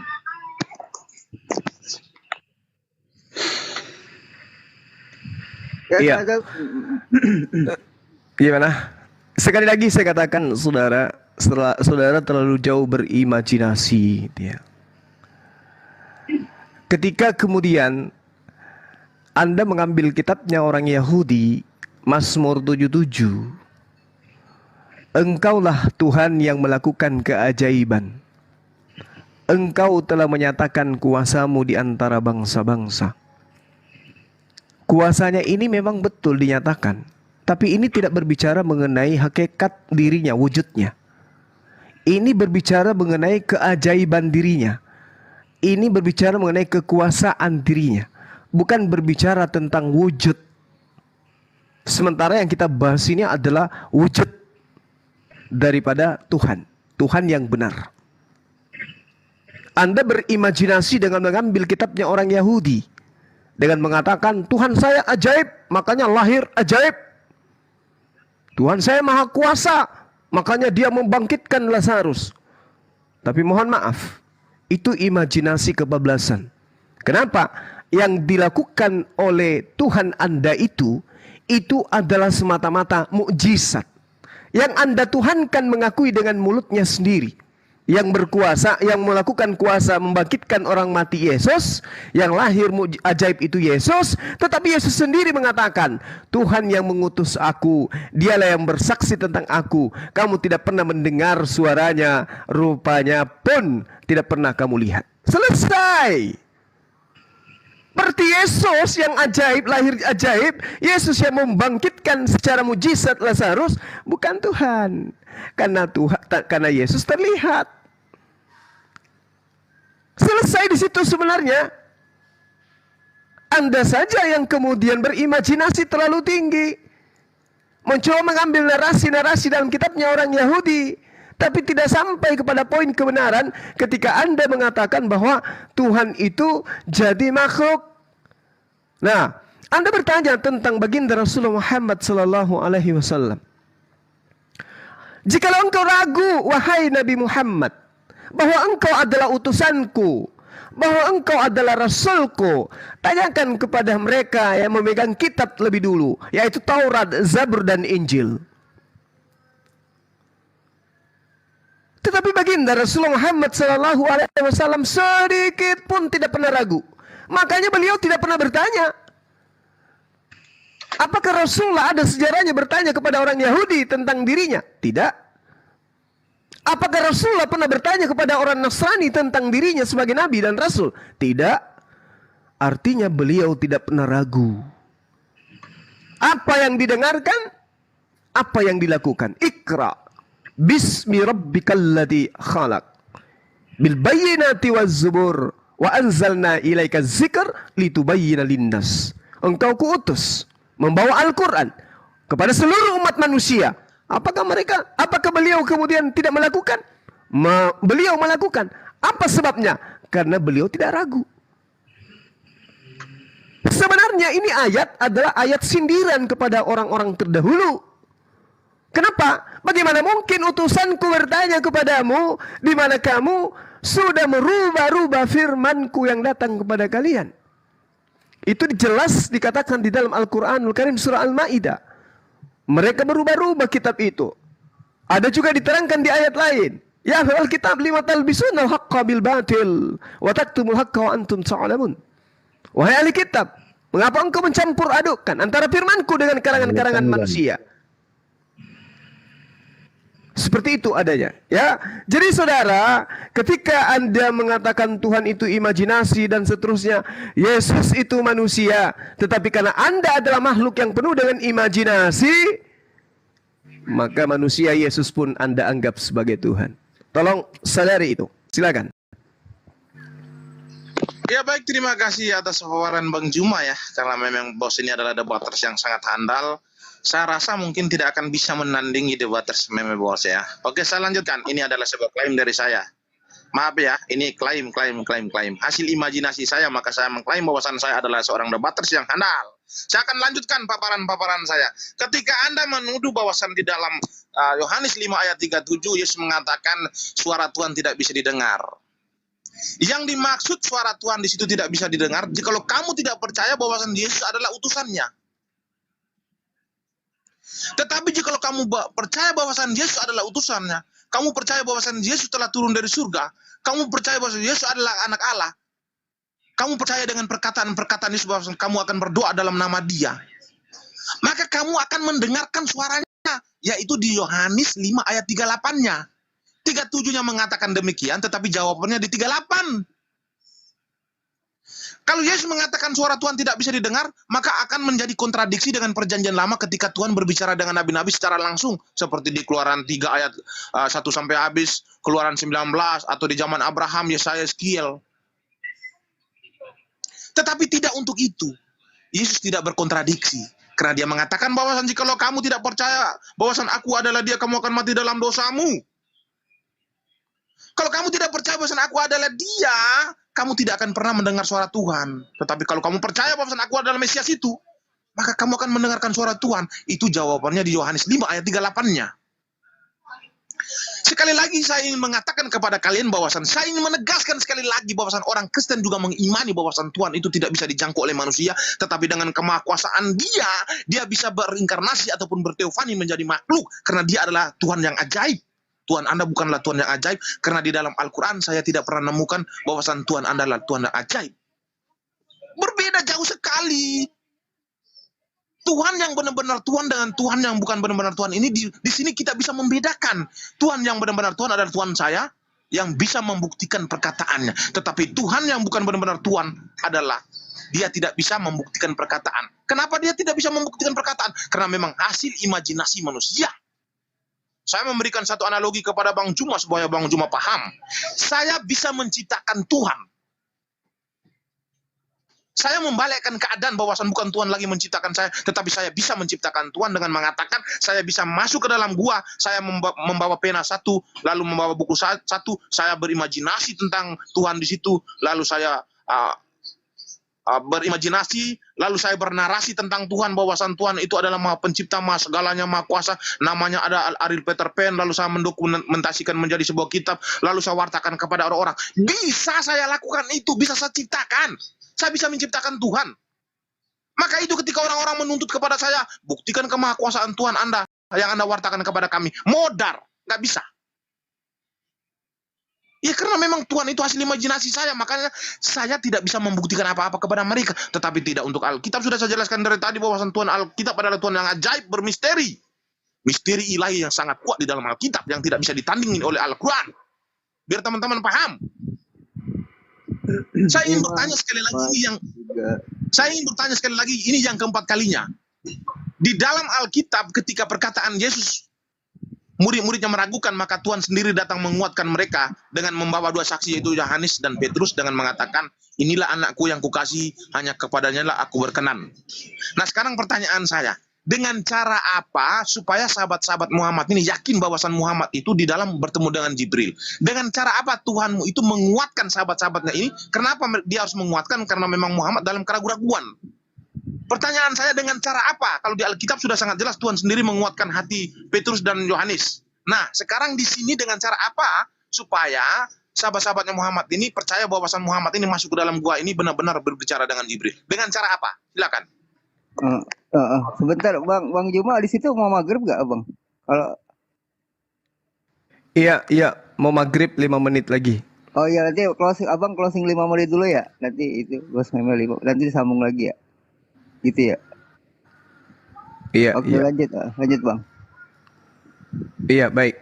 Jadi Rasulullah Muhammad Sallallahu Alaihi Wasallam itu mengajarkan tauhid itu 12 tahun. Beliau tidak mengajarkan yang lain dulu, tetapi memperdalam akidah umat Islam pada masa itu dengan mengajarkan Tuhan itu adalah satu. Itu dulu yang perlu saudara pahami. Begitu juga Yesus mengajarkan itu, Tuhan itu satu. Lalu yang kedua, Rasul Muhammad Sallallahu Alaihi Wasallam mengajarkan dirinya sebagai utusan Tuhan. Demikian juga Yesus mengajarkan dirinya sebagai utusan Tuhan. Bedanya, Yesus ditolak. Baginda Rasulullah Muhammad Sallallahu Alaihi Wasallam itu diterima kemudian. Waktu berlanjut kemudian muncul penyesat serigala nyamar domba yang tadinya oknum yang mengajarkan dirinya utusan berubah menjadi Tuhan itu sendiri. Hasil imajinasi. Rasul Muhammad Sallallahu Alaihi Wasallam mengajarkan kepada para sahabatnya mengajarkan kepada murid yang lain, sampai kepada kami umat Islam, Tuhan itu satu, bernama Allah, utusan Tuhan terakhir bernama Nabi Muhammad Sallallahu Alaihi Wasallam. Seruan itu bergemuruh dari zaman ke zaman sampai kepada tahun 2023 tidak pernah tergantikan. Yesus Tuhan hasil imajinasi konsili. Padahal tadi setara dengan baginda Rasul Muhammad SAW mempertuhankan Allah, menjadikan diri mereka sebagai utusan dan mengajarkan kepada umatnya. Tetapi kemudian salah satu di antara nabi ini, dua nabi ini, ada yang diselimuti dan diliputi dan dikelilingi oleh manusia-manusia yang penuh dengan imajinasi. Sehingga yang tadinya utusan Tuhan berubah menjadi Tuhan. Lalu kemudian saya miris ketika Anda mengatakan Yesus itu misteri. Misteri itu adalah sesuatu yang belum diketahui. Berarti ketuhanan Anda, betul ketuhanan, konsep ketuhanan Anda benar-benar imajinasi. Karena adalah misteri. Sesuatu yang belum nampak, sesuatu yang belum nyata, sesuatu yang belum pasti. Jadi misteri itu adalah sesuatu yang dikaitkan dengan kejadian-kejadian horor. Ya, seperti